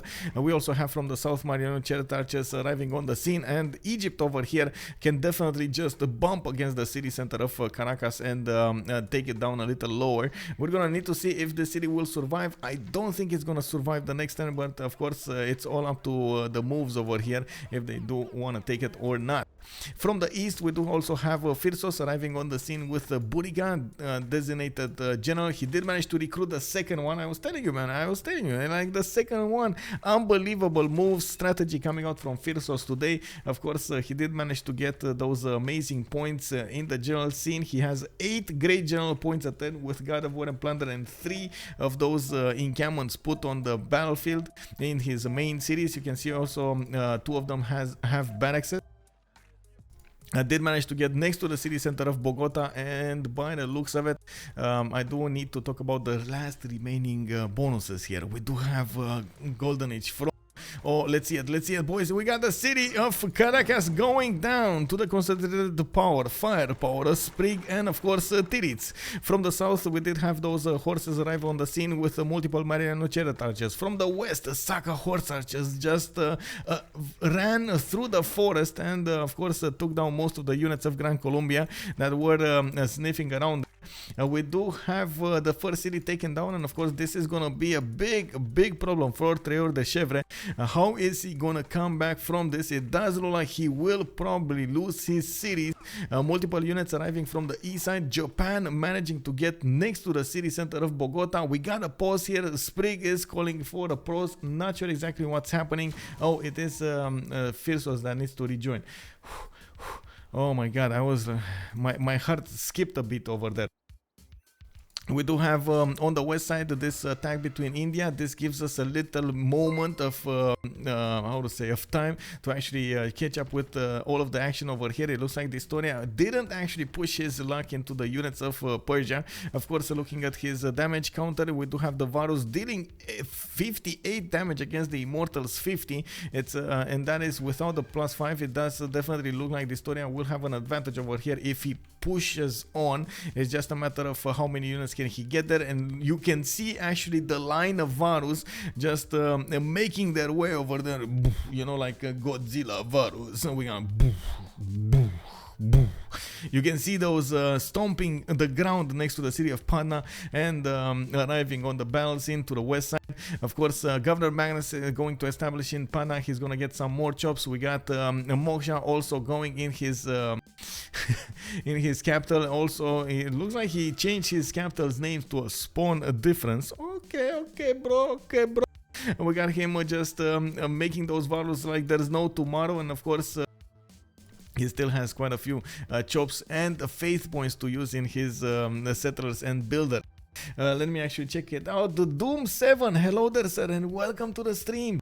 Chris Santis are also saying that we have Spain should be sending somebody there. Perfectly balanced starts. Well, I mean, yeah, So I don't know, man. I don't know. I'm not sure if in this scenario Spain could have actually done something here, because they still need the goal from someone, and it feels like at this moment Spain is the only one that is providing so much gold. He's on 25 gold a turn, and if you can take a look at the players here, we got only 12 on Jarwiga. Not really a well-known civilization for his gold generation. Distoria is also losing 2 gold a turn, and I've seen Gran Colombia losing also gold. He's on a minus exclamation mark, minus question mark, I mean. What can you see? Pizza, what encampment upgrade do you like the most, Manex or stables? I think it kind of depends on what you're gonna go for in the later stages, if you take into account this. But I would say it is true that for like 75 to 80% of the civilizations, it is gonna be the stables that are gonna be much better than the barracks, because later on you do get the tanks, and of course that actually gives them that much needed extra experience, which is amazing. They're heavy cav units, so they do get the bonuses. But in this case, coming out from Japan, it's one of the civilizations that does benefit from those samurais as a unique unit. It does have an amazing power spike when it gets to that, and of course he's gonna try to maximize as much as possible his advantages. Gran Colombia getting bullied. I know, right?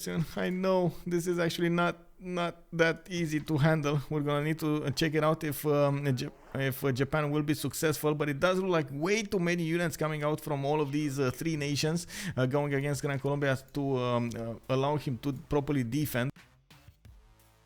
Let me also check out other messages. Did we have any other? No. Okay. We did have also, by the way, the game on post here. Firsos did successfully rejoin. Unfortunately, he's probably gonna desync a little bit. We got Spain putting down more settlers. I do want to check out what happened over here. Mars Mayfair did manage to snatch Colosseum. This is an important win for the simming, of course, of Sphinx. Going for that Colosseum is going to allow him to get a lot of culture early. You can actually see him already on 41 culture. Does have 19 science and quite a bit of production in his capital. Looking at his options, his 3 turning audience chamber, and if I take a look at his capital production, I do see him on 18.6. Okay, it feels like it should have been a little higher. Not sure why, but I don't know. Anyway, he is starting to get his horses towards the south side. Did try to go for that general, couldn't quite make it. Of course, at the moment, you can see that he's trying to stop Persia from settling towards him, towards the city of Bidgonsk. We do have Mount Vesuvius with amazing tiles to work, and of course, he's not going to want to give them to JR. In the meantime, there are still more units coming from India, arriving in the city of Pana. Those Varus are definitely going to need be a good match, and they're going to need to go against JR's Immortals soon enough. I do want to check out. Okay, there we go. They do need that plus 10. This Varu will smash. Smugu smash it's gonna be a problem. Catastrophe.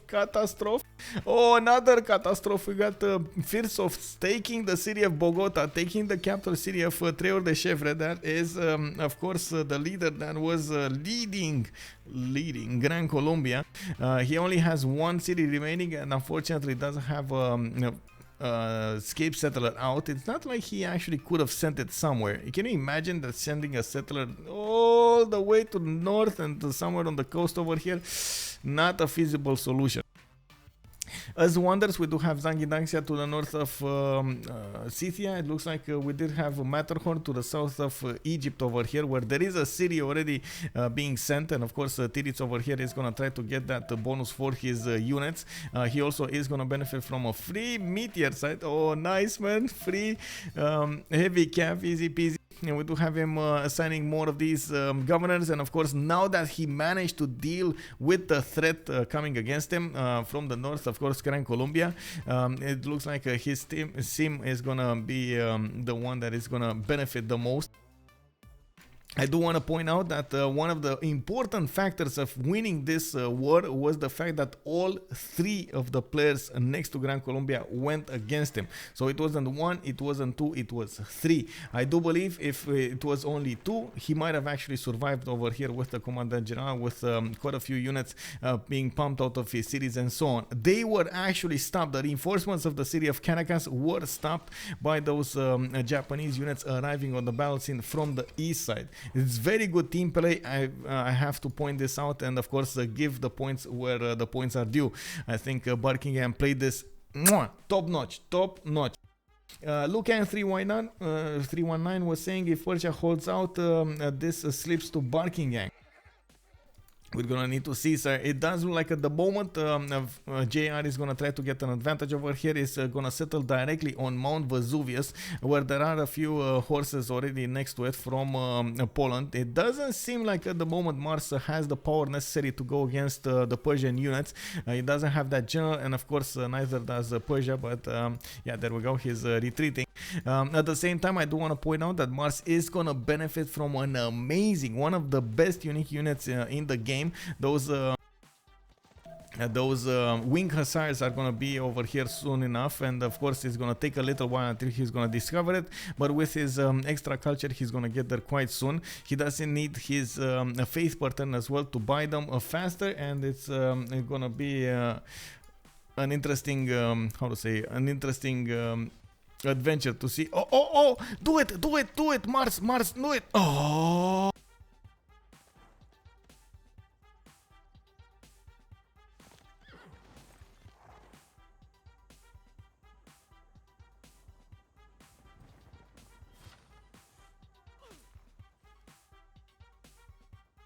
man, what is this, bro? What is this? He was the volcano, Mount Vesuvius, a sign from the gods, from up above, just rained those volcanic eruptions next to the units of Persia, taking them down to a very low HP area, and there was a full HP horse from Mars that could have taken that immortal, was not fast on the trigger, didn't realize this happened, and of course that immortal did manage to settle the city of Tarsus. Whoa, that was close. That was close. Blame the lag. Blame the lag, yes. Well, now we do have Distoria's Varus arriving on the battle scene here. We do see that -5 also taking hold of the immortal strength. You can see also these Varus. Oh my god, look at the Varus, man. Look at the Varus against the immortal. 57 against the immortals, 45. More of those being built, being chopped, being sent. We got so many Varus over here. It's not fun. Look, oh my god. With Shunsu just arriving on the scene. Look.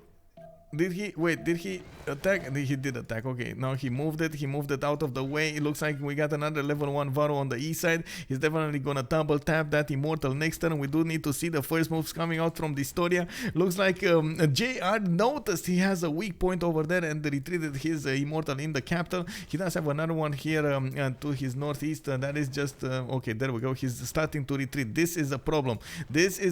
Retreating means one thing: you're not gonna benefit from 45 bonus. That extra +6 might actually mean the difference between you winning or you losing.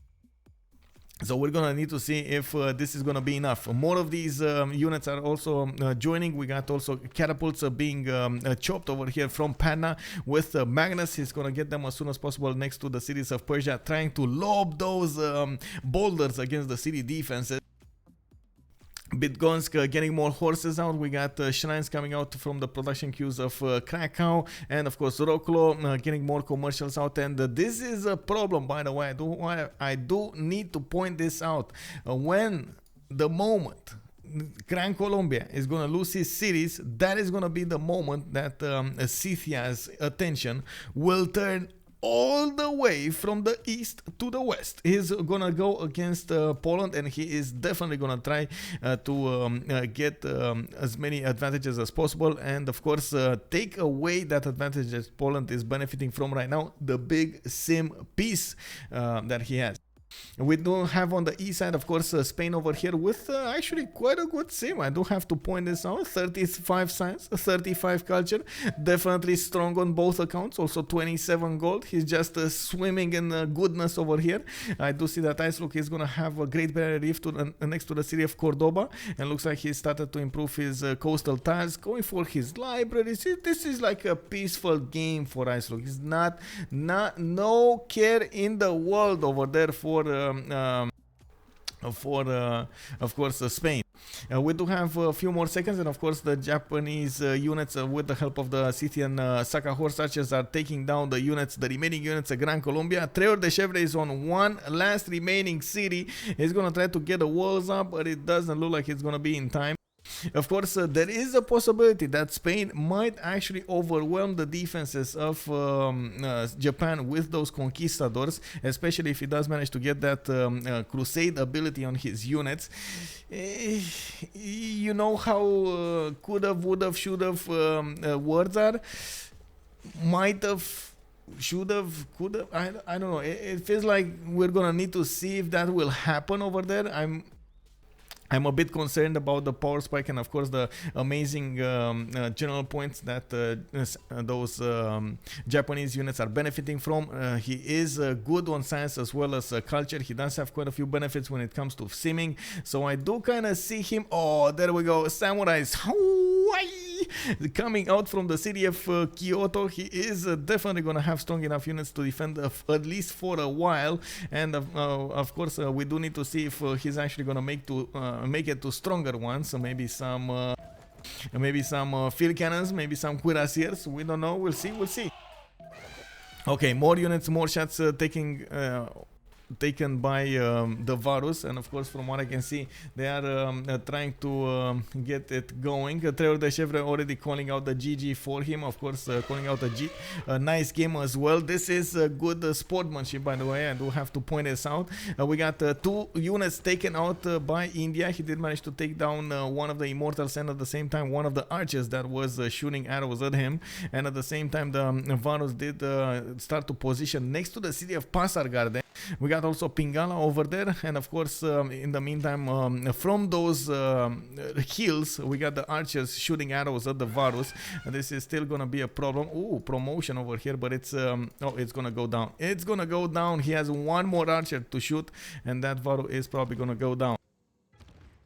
This is actually a bit of a problem. If he takes this Varu down, that means Distoria can actually move in with other Varus from behind. And boom! The first shot has been taken against the city defenses of Pasargade. The catapult did arrive on the scene. We do have horses also taking down the archers around that city. And you can see that how slowly we got Distoria trying to get the positioning on the units of Persia. A lot of these immortals have been built, and of course they are starting to get promotions on. We do have a Trungtrak as a general directing the warfare over here, the battle scene, and a lot more immortals are being put into production. Interestingly enough, Distoria does have more Varus coming out from his main cities. We do have more catapults as well, and he did finish his chops, and this is gonna be only his production remaining. He's getting also bullied from northeast. We do have Tirits arriving over there with a few of these chariot archers and his horses next to the cities of India. You can see his horses are definitely gonna get the pillages done over here, and this is gonna be a problem. What is Distoria gonna do? He is prioritizing first moves coming out from it looks like JR did manage to get the position on his capital, taking down the catapult. Well, actually no, the catapult is still alive. It did move back, taking down one of the Varus of India, and at the same time it looks like he did get a positioning on that amber tile. We do need to see how Distoria is gonna react to this, and what is he gonna do after this. Of course, there is no option to attack the city center at this moment. Way too much of a damage difference. Another range of attacks going against another Varu, and of course you see it to take it down. JR is trying to use as much as possible the advantage of the immortals, shooting those spears from far away. I'm actually curious, are these actually spears? Yeah, they are spears, right? They look like spears. Okay, I guess. And archers. Okay, spears and archers. Okay, so they are arrows.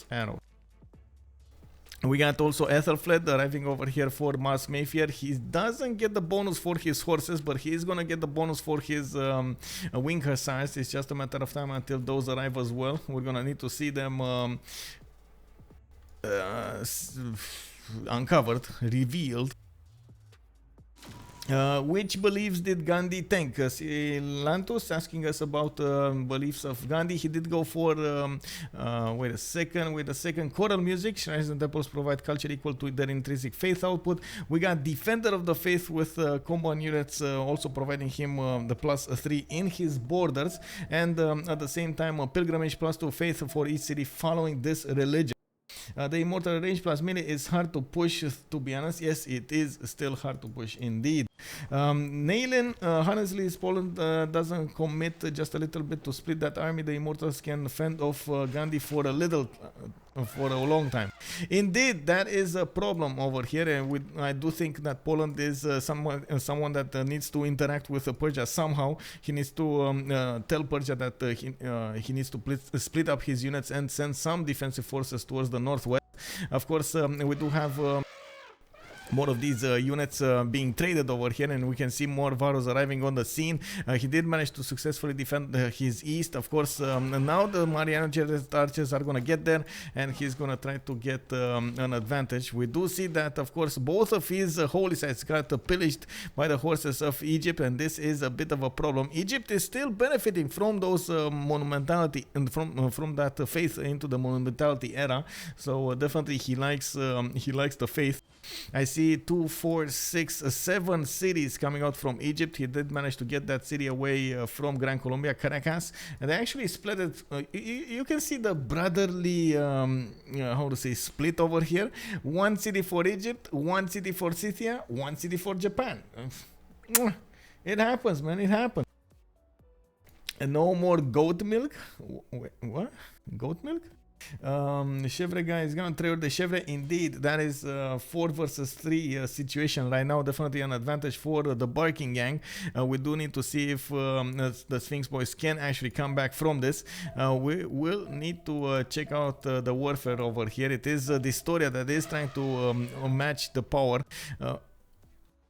But at the same time, he's getting attacked from the east side. We do have Egyptian units taking up spots over here, and of course, unfortunately, he is gonna get pillaged for quite some time. Tirit's trying to do as much damage and take away as much attention as possible. You can see how the Historia's lack of attention, unfortunately, because he's being forced on 2 sides, is hurting him a little bit on the front line. He could have actually saved that Varo. Unfortunately, it wasn't. He wasn't on time. But anyway, it was a trade over here. 1 immortal for 1 Varo, maybe 2 Varos. Let's see it. Oh, 2 Varos. Okay, interesting. That's not a good trade. Definitely, the Varos are way more important. Okay, 2 for 2. Okay. 2 for 2 and 3 for 2. Oh, more of these. Okay, more of these trades, man. More of these trades. Looks like, of course, at the moment, JR is starting to pick up the pieces and did manage to get quite a few units. It's all about the attack of Egypt. You can see how much impact that attack from Egypt, those horses from Egypt, only, like, they didn't even attack the city. They just went into the borders of India and forced him to defend his other side instead of keep on sending units towards the cities of Persia. That is extremely important. We do have on the east side, of course, Spain over here that is trying to get a city right next to the borders of Japan. Icelook is also gonna get to feudalism in 2 turns, getting apprenticeship in 1. Still not that close to his conquistadors, which do get revealed at gunpowder. It's gonna take a while until he's gonna get there, but he is gonna get there soon. Of course, we do have +4, +5 actually harbor over here next to Cordoba. We do have Madrid with more builders coming out. He did manage to, okay, he's going for feudalism. He's probably gonna try as fast as possible, or as much as possible, I would say, to get his builders to 1 turn and then switch the +2 feudalism card and then finish them. We do see that he's benefiting from a lot of science and a lot of culture, much more than Japan is. Definitely, it looks like the 23 science of Firsos and 36 culture is not an even match.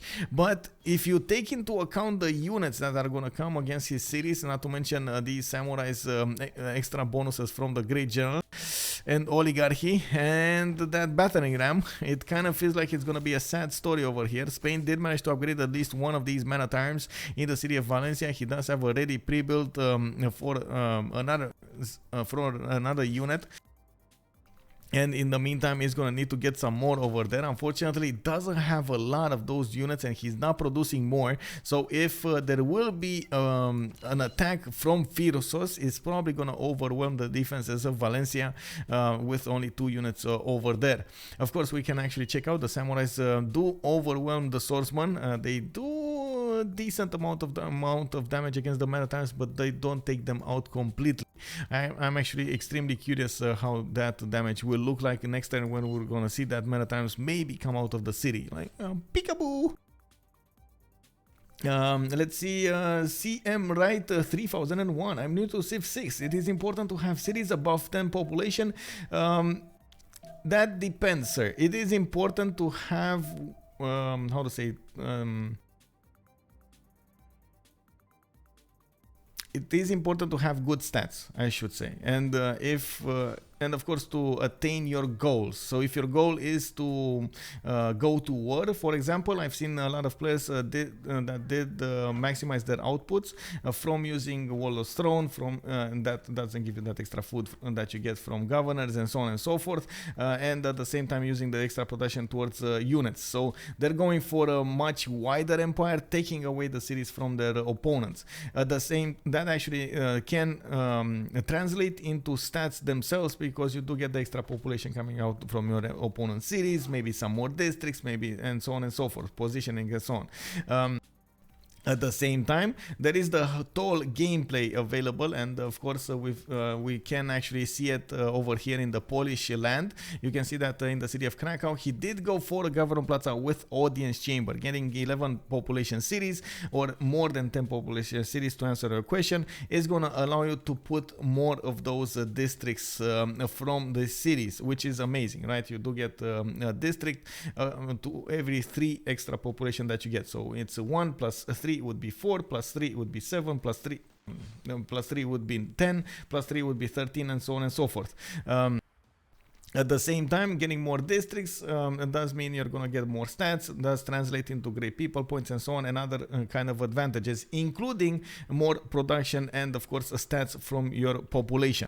So it is a give and take, and it is situational. I would say in most of the cases, yes, it is a good thing to have 10 pop cities, but I wouldn't call it a must to have 10 pop cities. You can actually get by without getting them, and we actually will see exactly that over here. We got a case on the map between Japan and Spain.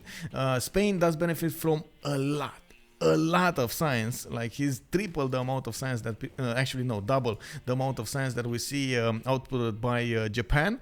But at the same time, Japan has the units. You can see that in the score screen, he is benefiting from, let's actually check it out, come on, it's 115 military science for Philip II, which is Spain, of course, and on the other side we got Firsos with 269 military. This is a problem, right? It's actually I think it's a lot more, but it's not calculated properly. We got 1, 2, 3, 4, 5 units, and some of these archers. No, actually it is correct, 269. It's okay, because it's calculated at the base, at the melee base. Anyway, the generals are going to arrive on the scene over there. We do have El Cid and at the same time Buriga. This will allow the samurais to get next to the cities closer to the cities faster, I should say, and at the same time apply their power. I do believe he's going to try to get them under siege, and of course he does need to get that swordsman out of there. This is probably going to turn into a man-at-arms soon enough. It's just a matter of getting the promotion for him. Icelook does have 51 gold a turn, and by the looks of it in the technology screen, he is going to gonna get the military engineering next turn. That means he's very close to going for gunpowder. If he does manage to get 2 conquistadors, this attack will be over. And this is the problem over here. It's a very small window of opportunity for these samurais to deal the damage against Spain. Sasus Samurus, yes. Looks like it will be a fast game. Samurus arriving. Chrysanthemums are calling it out. Also, Dr. Octocat. Hello, sir. Welcome. A freaking disaster for Buckingham on all four. Sorry, Sphinx. Yes, indeed. Sphinx does have a bit of a problem. No, this catastrophe. We got the JR pushing back the Historia. We do have, of course, most of those Varus that need to retreat in the city defense of Padna, and now he's getting pushed by those Immortals, trying to get the counterattack going. JR was on point with the mouse, and of course did manage to finish the farm before his Immortal got shot down by that catapult. Actually, the catapult can't shoot. He needs to move it south over here if he wants to shoot with it, because he's behind the city. Oh no! Oh well, there is a catapult next to that Persian tank army, and of course it is gonna take down the city defenses slowly but surely. We do have more chops applied over here. Of course, this Historia is trying to be to remain alive as much as possible. We do also have crossbows on the defense, and it looks like we got an army coming out from Poland. He is getting poked a little bit by Scythia, and this is gonna be a bit nasty. We're gonna need to see if he's gonna survive. Now he's 5 turns away from getting Grandmaster Chapel. We do have Sukenitsas in production. He's gonna need the gold to go with those armies, and he's starting to get his heavy chariots. Of course, he is gonna try to get as soon as possible to the wing hussars. At the moment, looking at his yields, he's 33 science with 80 culture a turn. This is quite nice, actually, quite nice. Military training coming out next turn, and on the right side, we do have Valencia taking a beating. First Samurai Corps arriving over here. Alcid did get activated, and of course allowed the Samurai to get to a core ability. 72 strength unit against that man at arm, which is only 48. Oh my god, this is Firsos just running wild, and this is what I was saying, that there can be a way for a civilization that did manage to get enough units, enough of a power spike to go against an opponent, even if that opponent is very high up in science. It's all about that window of opportunity that you can actually nail. Of course, a very courageous move over here from Firsos to go on the offensive way before those conquistadors come onto the battlefield.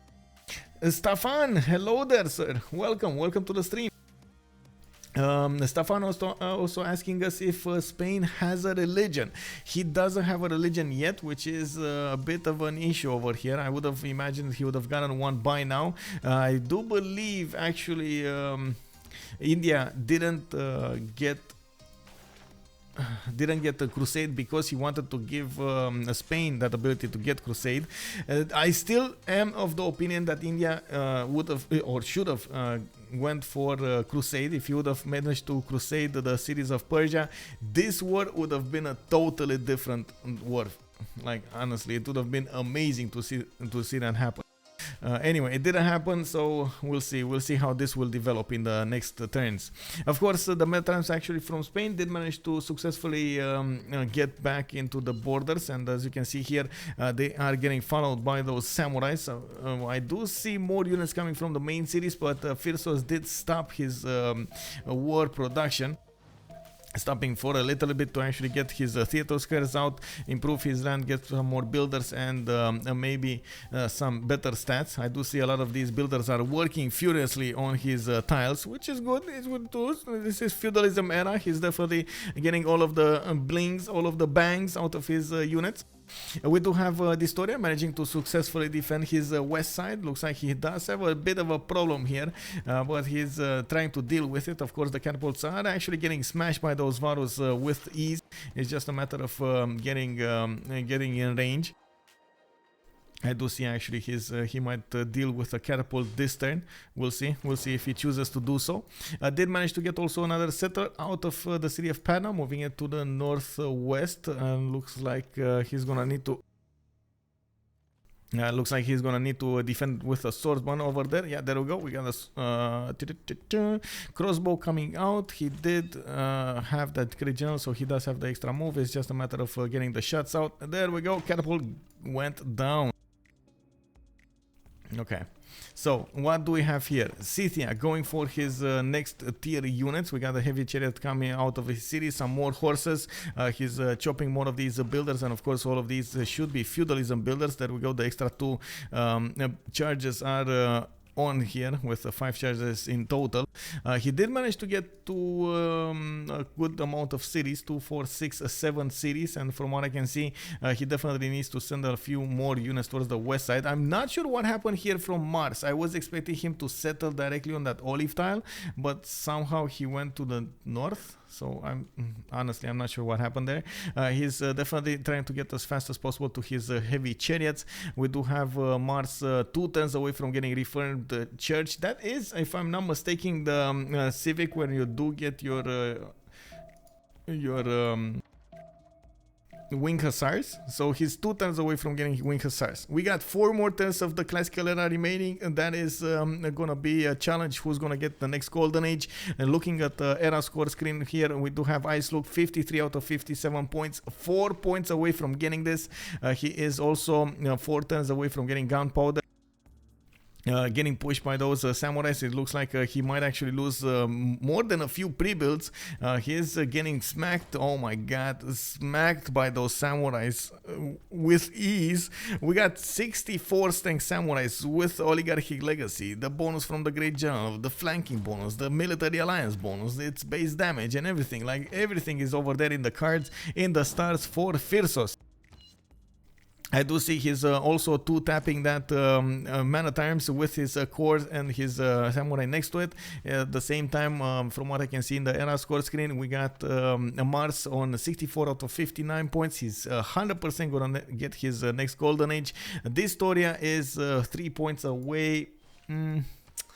Not sure if he's actually gonna make it. We'll see. He is trying to move a settler to the north. Maybe he's gonna get a few a few points over here from settling in the face of your opponent. At the same time, he is there we go, he's repositioning some units. He lost the walls in Padna. Definitely needs to get some more units over there to defend his city and repair that defense. He did successfully defend against the east, but with what cost, man? With what cost? No wonder being built by him. Pizza Lord is actually asking us a general question here about the one that's being built. We got Pyramid in the build queues. We got Apadana Mahabodhi Temple being built in the cities of Egypt. It looks like he is trying to go for some kind of shenanigan in the culture victory. He was getting quite a bit of culture at the beginning of, and not to mention the points coming out from his religion. Looking at the next era score points, Itility is 71 out of 66, 100% is gonna get his golden age, 53 out of 53 for Persia. Let's see the smacking. We got Firsos over here just taking down one of the men-at-arms of Spain, man. Oh man, you hate to see that. 2-tapping units like there's no tomorrow. And look at this samurai, man. Oh my god. One of the big bonuses of the samurai, the biggest bonus of the samurai is not its extra strength, it's the fact that it doesn't get that minus penalty of strength when he is damaged. You see that most of the units, when they do get damaged, they do receive a minus penalty, right? Let's take a look over here so I can show you. We got the Varu that is getting a -7 damaged unit penalty against the catapult. So you can imagine that actually brings it down quite a bit. You do want to try to keep your units as high health as possible so you don't actually get this. Well, the Samurai does full damage in all situations. Doesn't matter. He's 99% down in his health. Doesn't matter. He's gonna do full damage against his opponent. That is amazing. Still in the era score screen, Sprig is, by the looks of it, 9 points away from getting his golden age, 46 out of 55. We do have Firsos that did manage to get his golden age, 61 out of 56. And it looks like still Dystoria is going to try to get the positioning over here to deal with the Scythian and Egyptian units to the north.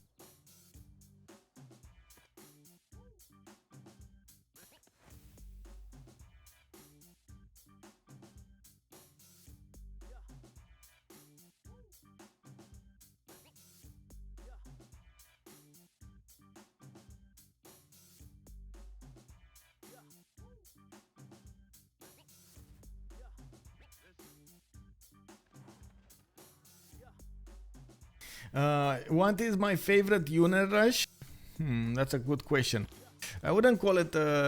I would say Saga Horse Archers would be my first choice over here as a favorite unit. I wouldn't really call it a favorite unit. Before the nerf to the Immortals, I would have said 100% Immortals. It's amazing to see these units in action.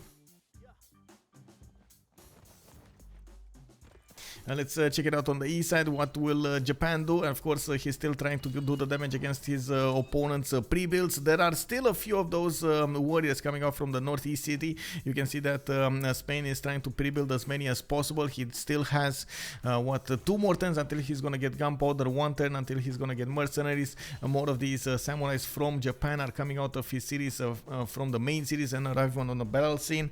We're going to need to see if that's going to be enough to stop the attack here. And let me get some my nose is itching.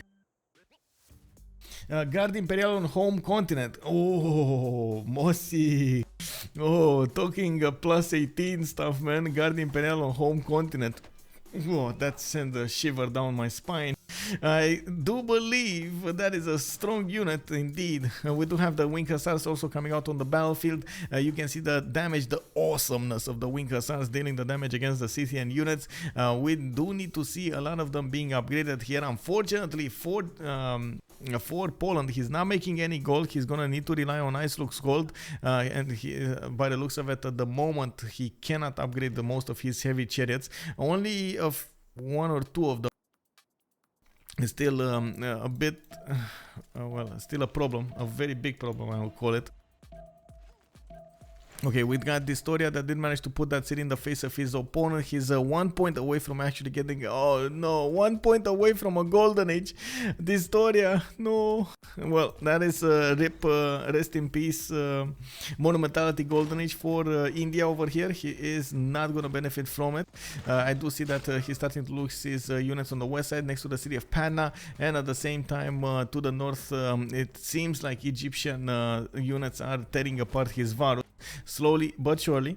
We do have the first Wing Hussars arriving over here on the scene, and of course they are definitely gonna deal the damage necessary against the Scythian units.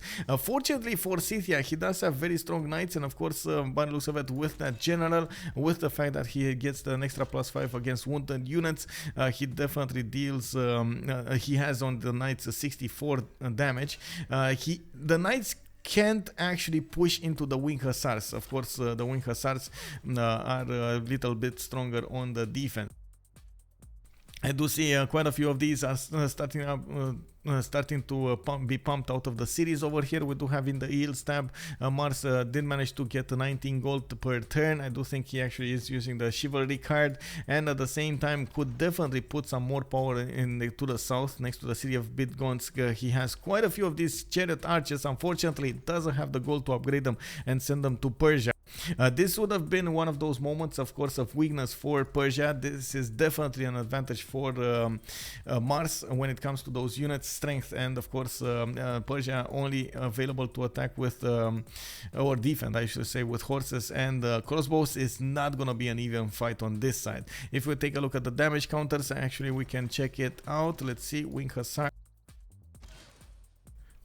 against horse, oh, smacking it to bits and pieces. We got also those where are the conquests? Next turn, gunpowder. Okay, let's see what's going on here. I do need to sync with hash key. Give me a second.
Are there gonna be strong enough conquistadors to go against the samurais of Japan? Of course, we still don't see a religion over here from the Spanish cities, and from what I can see, there is no holy site in the area.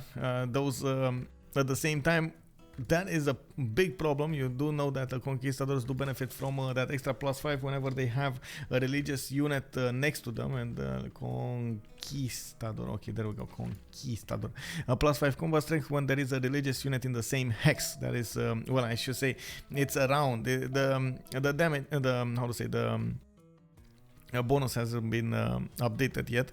We do have him with 58 melee strength. You can imagine he could have gotten an easy +10 against his opponent.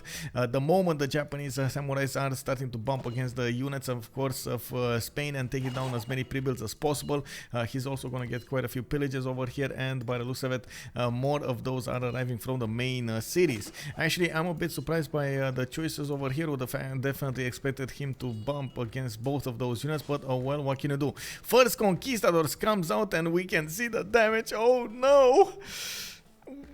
Oh, 60 strength against 71. What is this? What is this?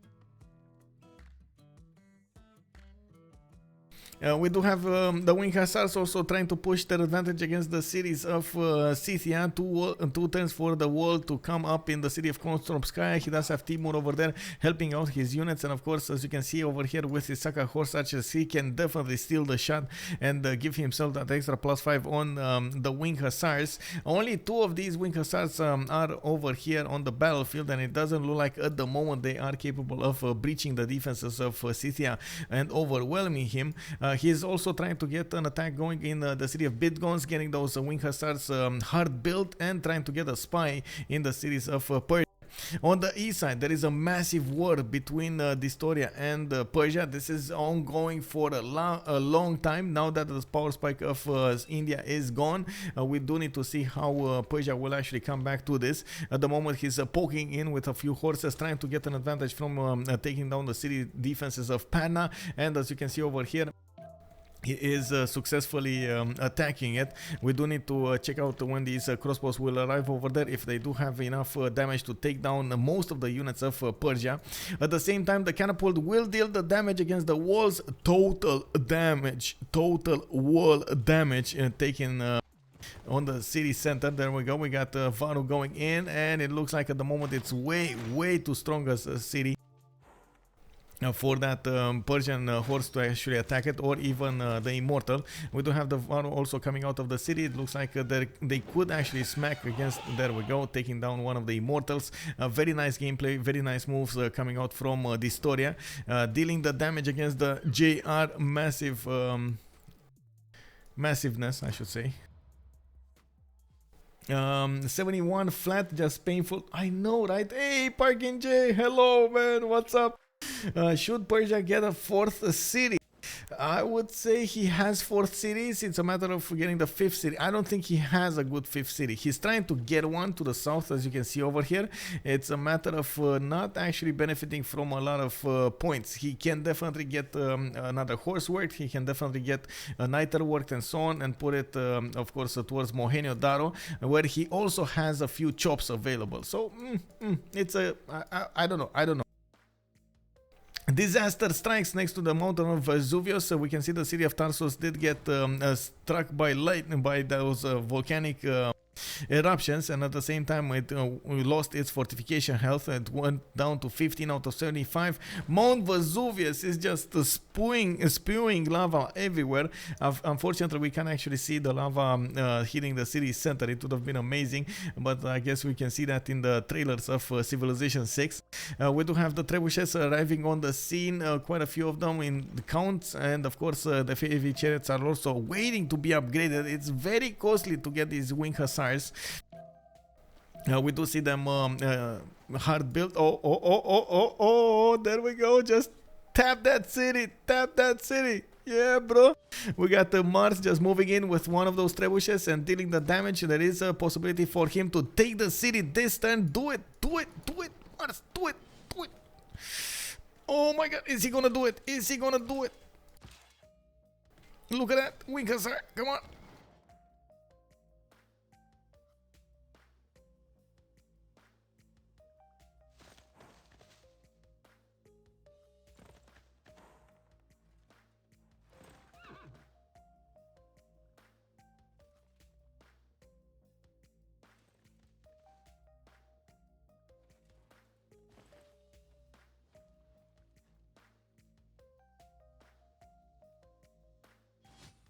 Okay, let's take a look on the other side. We do have Japan that is starting to get a positioning on the city of Seville.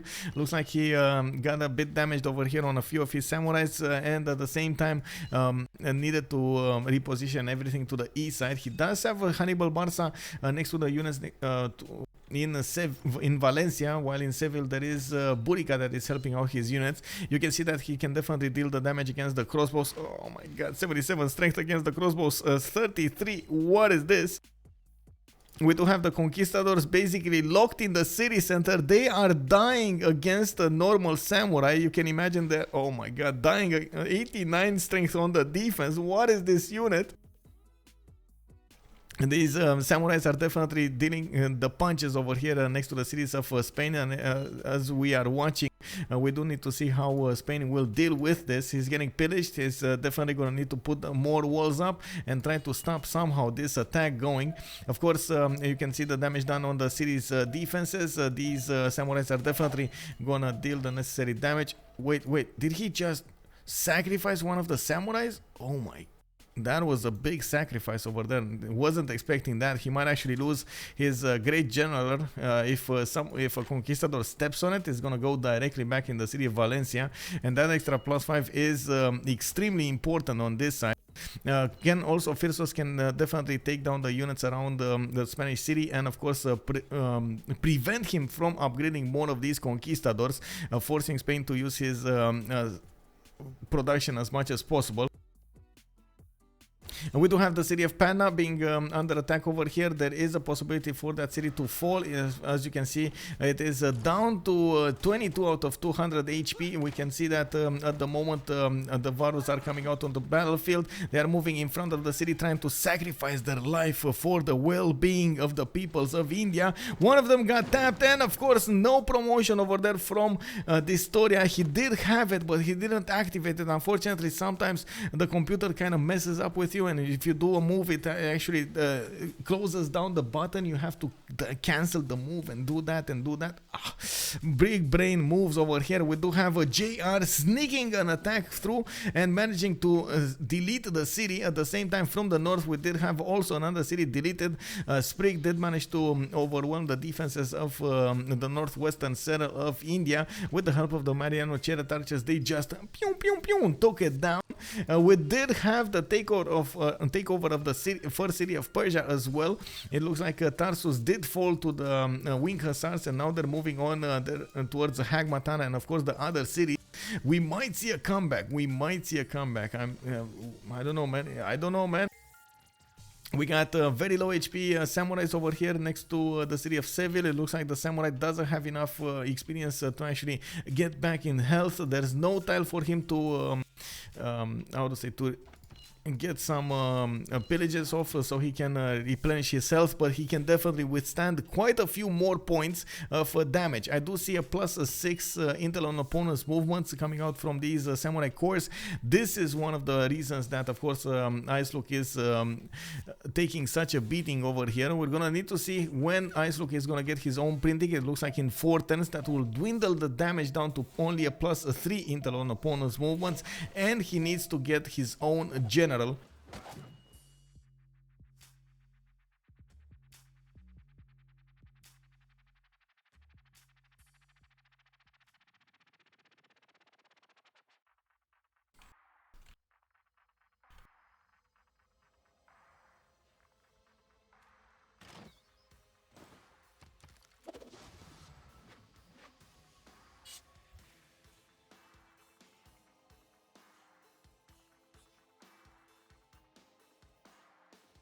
How's the economy situation? Oh, hello there, Kelsus. Welcome. And also, Tamlin. I did want to point out, by the way, earlier I got distracted a little bit, but I was thinking not only of the general, I was thinking of his own spy. That's what I wanted to say, but somehow, it barfed out of my mouth, general instead of spy. I guess both of those are, good bonuses over here. There is an encampment in the city of Madrid. He can definitely output a general. It's just a matter of getting the points necessary, and it looks like it's gonna be extremely expensive. 300 points.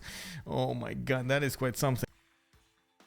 Anyway, let's take a look over here. I do see. Oh, wait a second. I just noticed in the World Congress, I don't know how I missed this. Earn double points towards great people points of the class. Great generals, of course. Faith is 100% cost. And we do have Tirits getting 2 Diplo points. Let's actually check out Cleopatra over here. He did manage to get his Mahabodhi Temple, getting that extra point. Going for Temple of Artemis in Cardiff. And you can see all of these Woof Woof cities getting a lot of production and a lot of culture. Taking a look at his output, he is on 92 science with 96 culture. It definitely looks like letting Tirits just freeze him after his initial successful attack against the city of Caracas and of course the cities of Gran Colombia. He did recover very well and managed to get all of the necessary bonuses so he can survive in the next era and be extremely efficient.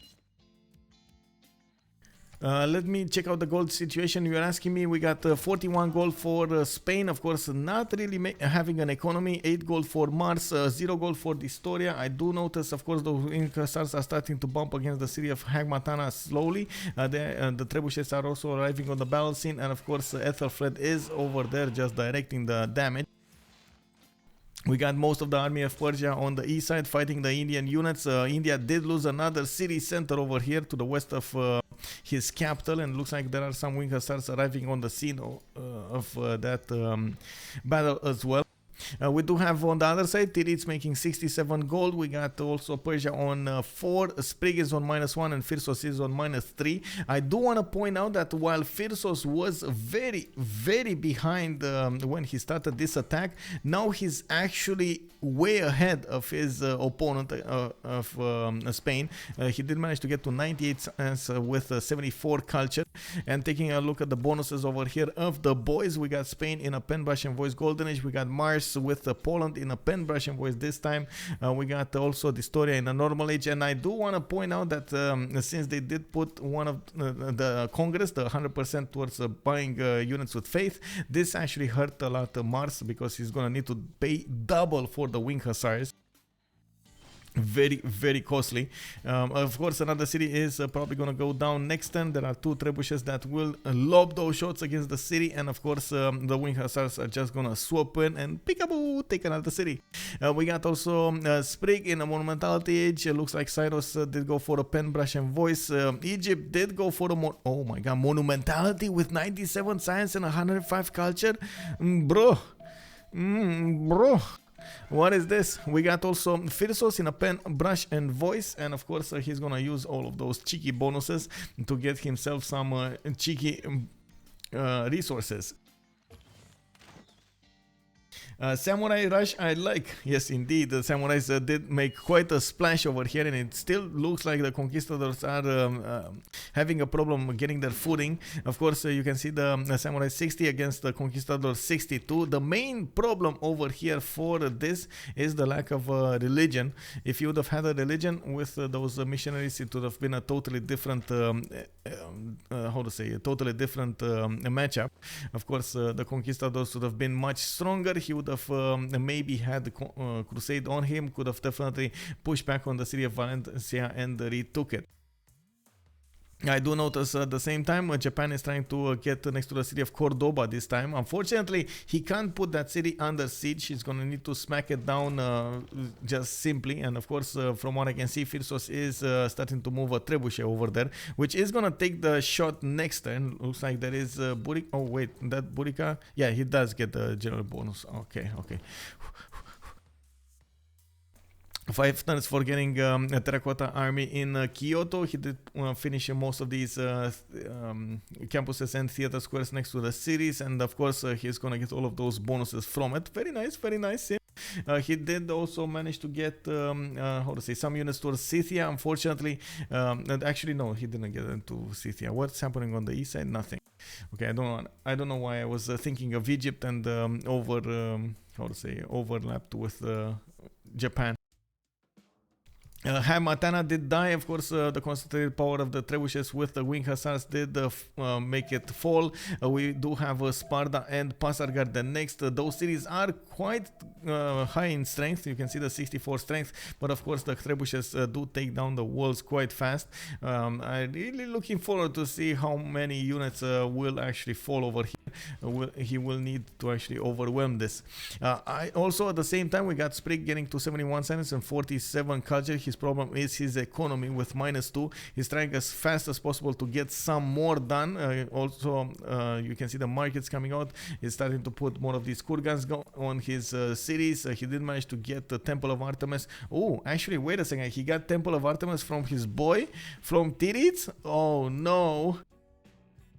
Well, sometimes it happens. You can't have everything. Audience chamber is a government plaza building of choice with intelligence agency, and from what I can see, he's going for Great Bath.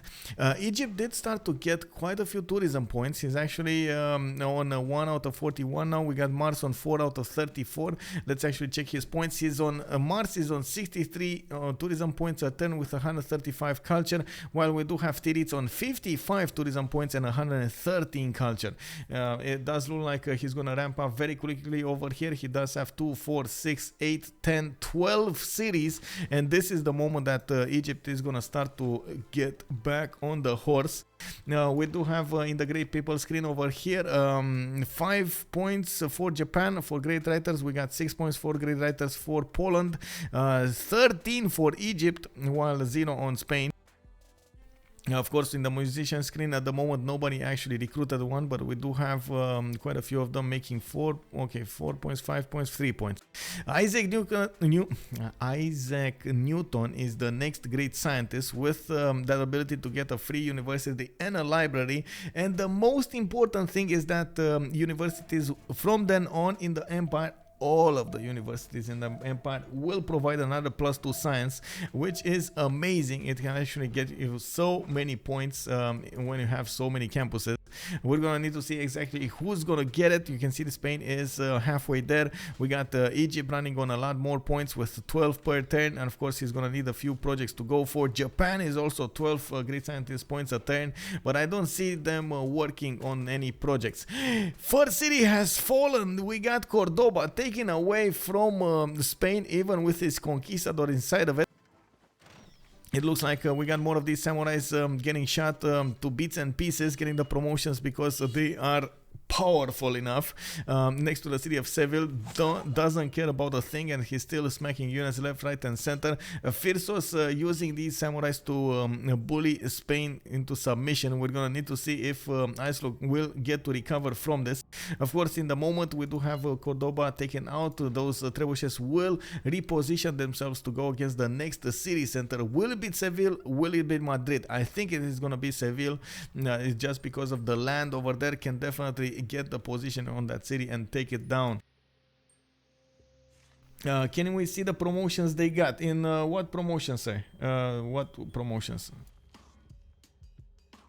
You forgot Valencia that eats sushis in the samurais. Oh yes, let's see promotions: tortoise and amphibious. Wait, kick.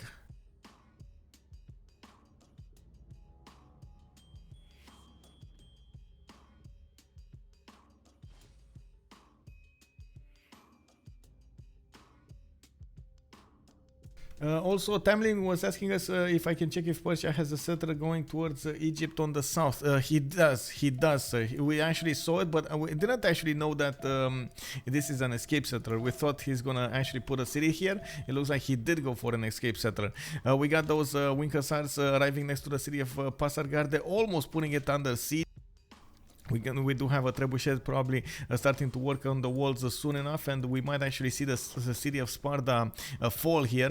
And this is gonna be a nice breath of fresh air for Sphinx.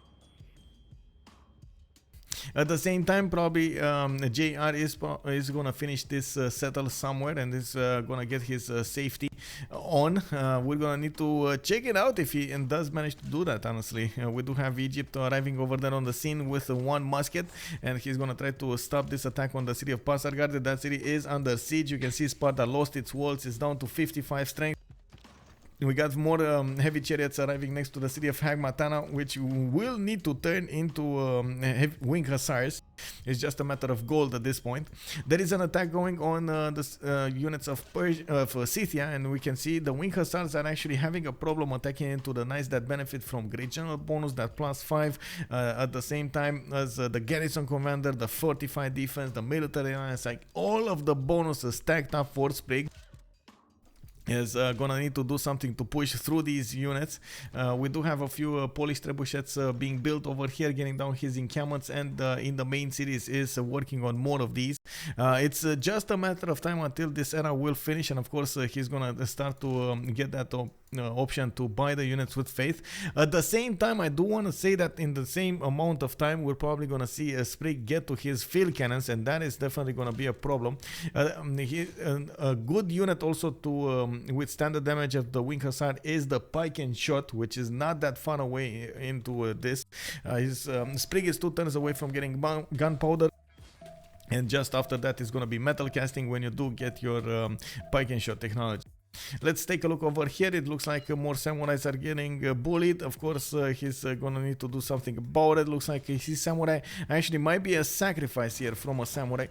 Oh my god, promotions everywhere. Terracotta just finished, and of course he was very close to actually getting the promo and replenishing himself on that level 2 samurai, and now he's starting to bump into the units of Spain and taking them down as much as possible. We do see that 3 generals are over there. Jeanne d'Arc with Hannibal Barca and the Burica are on the scene. We do need to check out the trebuchets arriving in the city of Cordoba and starting to work on the encampment over here. This is an extremely problematic tile. He definitely needs to take care of it much sooner. We do have the conquistador between those cities that is probably gonna die over here. It's overwhelmed by the strength of the samurais, especially on the coast when these samurais do get an extra +5. This is just way too much strength for the conquistador to withstand. In the meantime, let's take a look at the race over here. We do have Egypt on 113 points and 150 out of 155 for Isaac Newton. He is well on his way to getting it. If you take a look over here in the yields tab, we do have him also making 132 faith attempt with 129 science and 131 culture. The problem is they are getting too big to fail at this point. It feels like Tiritz and the Firsos are getting that science, are getting that culture. They're using their sim and of course the moments to get the advantages from their empire against their opponents very, very well, and of course with the abilities of Egypt to just get so many bonus points from his wonders, from his ability to build the wonders and so on into the floodplain tiles, not to mention getting these sphinxes. He did get a good religion. At the same time, on the other side, we got Japan using that ability to get that extra adjacency to his districts and so on. Has amazing districts to use, and you can see he's actually having a ball of a time in the cities of Spain. Just a party everywhere over here in the cities of Seville and Madrid. Those samurais are trying to get the advantages against the Spanish conquistadors, and they are winning. This is the surprising fact. They are winning. And that's one of the things that we were definitely not expecting over here. The conquistadors usually are stronger than the samurais. Well, in this case, it looks like Firsos' attack was definitely much stronger than Spain could withstand. Dashgreen, oh Dashgreen, how was your period, man?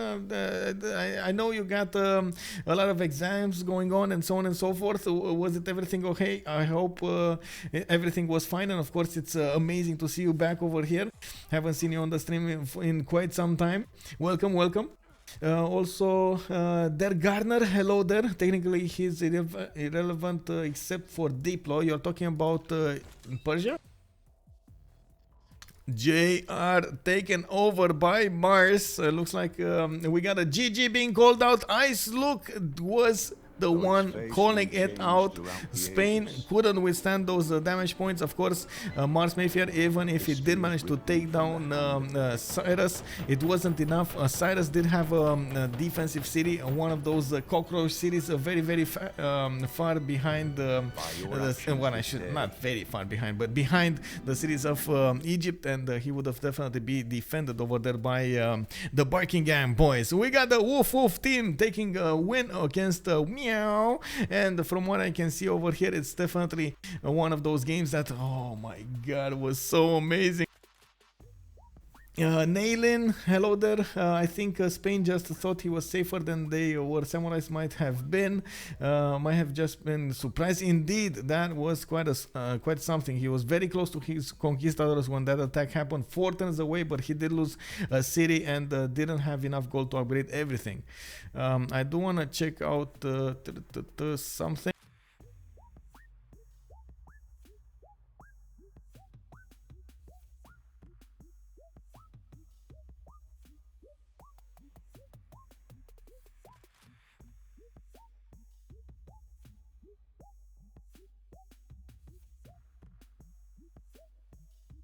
Là, c'est pour PSJR, mais j'ai pas pris croisade. Je pense que si je prends croisade, là, quand j'arrive ouais, avec j'ai les pas varous. J'ai pas compris pourquoi t'avais pris croisade. En vrai, j'étais pas bien si t'avais croisade. Hein. Bah, je pensais le prendre. J'ai demandé à la team, on m'a conseillé de prendre DOF pour quand la City et tout allait arriver après, quoi. Bah, en fait, je te reboot parce que je touche les alliances avant toi et du coup. Bah, c'est ça. Et avec croisade, je peux pas te reboot et. Et je pense qu'avec croisade, je te rase. Hein. Je sais pas en vrai. Ah, En vrai, ma cap elle est indéfendable. Gros. Les katas qui tapent à plus 7 sur un moins 5 des varous. Ouais. Mais ma cap, y a pas My de bad. position défendable dedans, c'est un peu chiant. Ah bon. Après, bon, je pense que la game, vu la Après, position de Trayer. Vous choisissez pencher, bordel. Moi, j'avais envie de faire une petite Continental Island là. Je dirais pas qu'elle est perdue au spawn, mais pas loin, quoi. Bah, en vrai, sur les positions, vous êtes vraiment pas bien, quoi.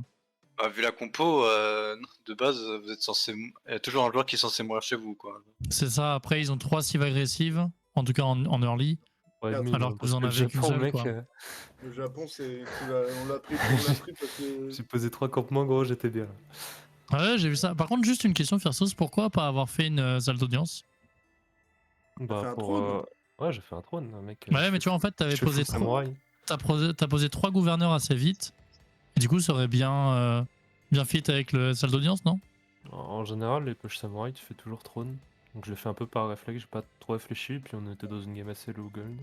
On a enfin, là, sur cette map, ouais, je pense que les deux étaient considérables. Sur cette map, on a l'Espagne qui spawn toute seule dans son coin, on a la Colombie qui est au milieu de 3 joueurs et moi qui suis au milieu de 3 joueurs, quoi. C'est un peu le pire setup possible. Bah moi je suis au milieu de 2, mec. Après, en vrai, si je suis sûr à 100% qu'on tue Trayer comme ça, avec japonais, je clique probablement audience, mais là je me suis dit bah on va partir du principe qu'on le tue pas, parce que si on le tue on a win. Ouais. Après ton push samouraï est bon aussi, hein, donc... Ouais, ça me donne beaucoup de prod. Et les chops de samouraï, ça veut dire que tous les chops ont 25% de plus, c'est pas mal. Ouais. Non, c'était 2 bons push. Mais clairement Trayer a vraiment pas de chance, quoi. Spawn en plein milieu, il peut pas défendre. Il se prend un 3v1 très rapidement, enfin... Maybe we switch in English for Michael. Bah mec, j'avais plus un seul Panthéon en fait, mec. C'était cringe, hein. Il y avait plus rien, mec. Plus rien de bien, même pas un bat. J'allais pas prendre colonie religieuse, gros. J'ai déjà c'était le Medeville et j'ai pas fait de colons.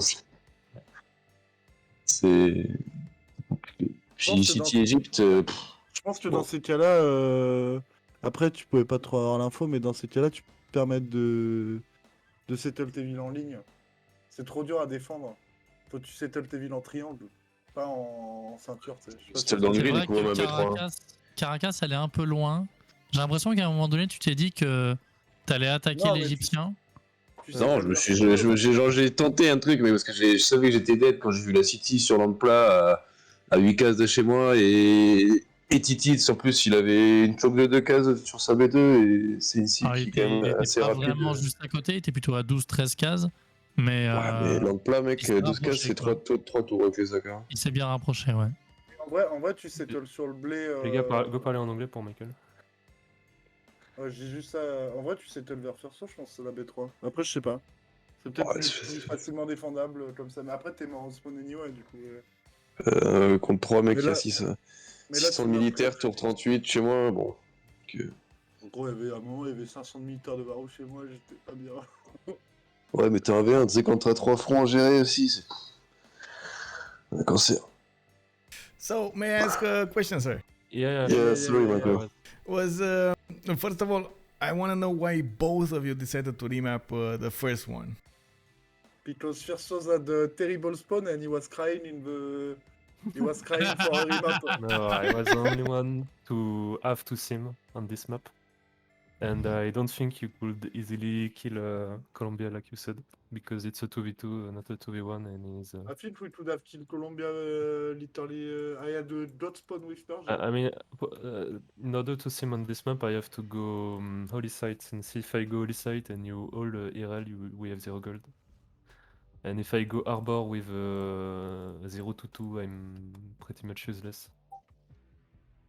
I think it was a good remap. But maybe we could have called that they would remap as well, and we could have gambled, but I don't like it. We had like such a bad position and not really good tiles also.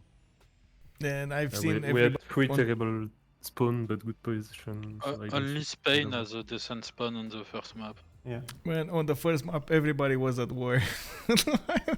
It was everybody close to everybody. I don't know if anybody had Yeah, but on the second safe map, one. it's Peaceful game. I mean, it's Pangea currently. Nowadays on Pangea, you just play a forward sieve and URL. Yeah, it kind of felt like the map was smaller than usual. I don't know why, but it definitely felt like you were very close to your opponents.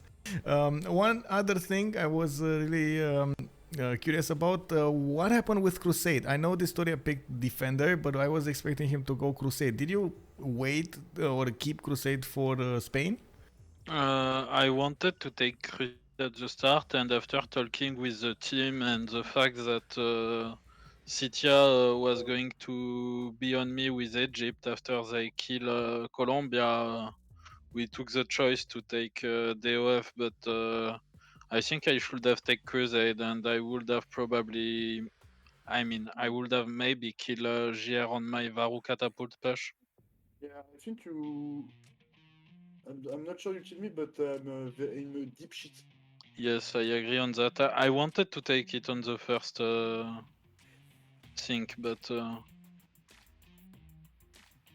and also the fact I was forward settling you on only flat tile in front of the city was not making me really confident. So when they tell me to take the WF, I took it. Sure, push me, man. Me? So I made 6 archers.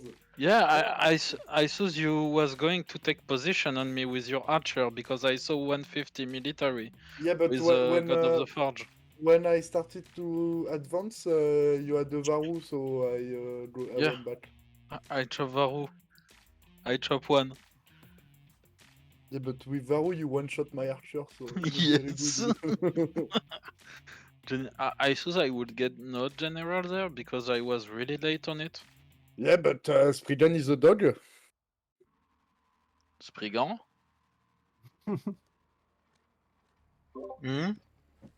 Spriggan told us in the lobby, oh guys, I won't have a general, oh my god, and we looked at his land and he didn't have any encampment. Turn 45. Pro de units for kill big friend Trier.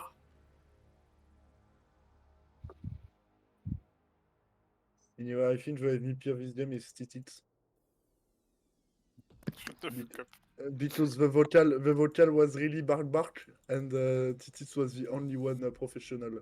Isn't Wow. it BBS MVP? No, you don't remember Gia, but Oh my god, I told you to shut up twice. Spawn of Titits so good. It's not BBS, man. Only settled turn 1. What the fuck?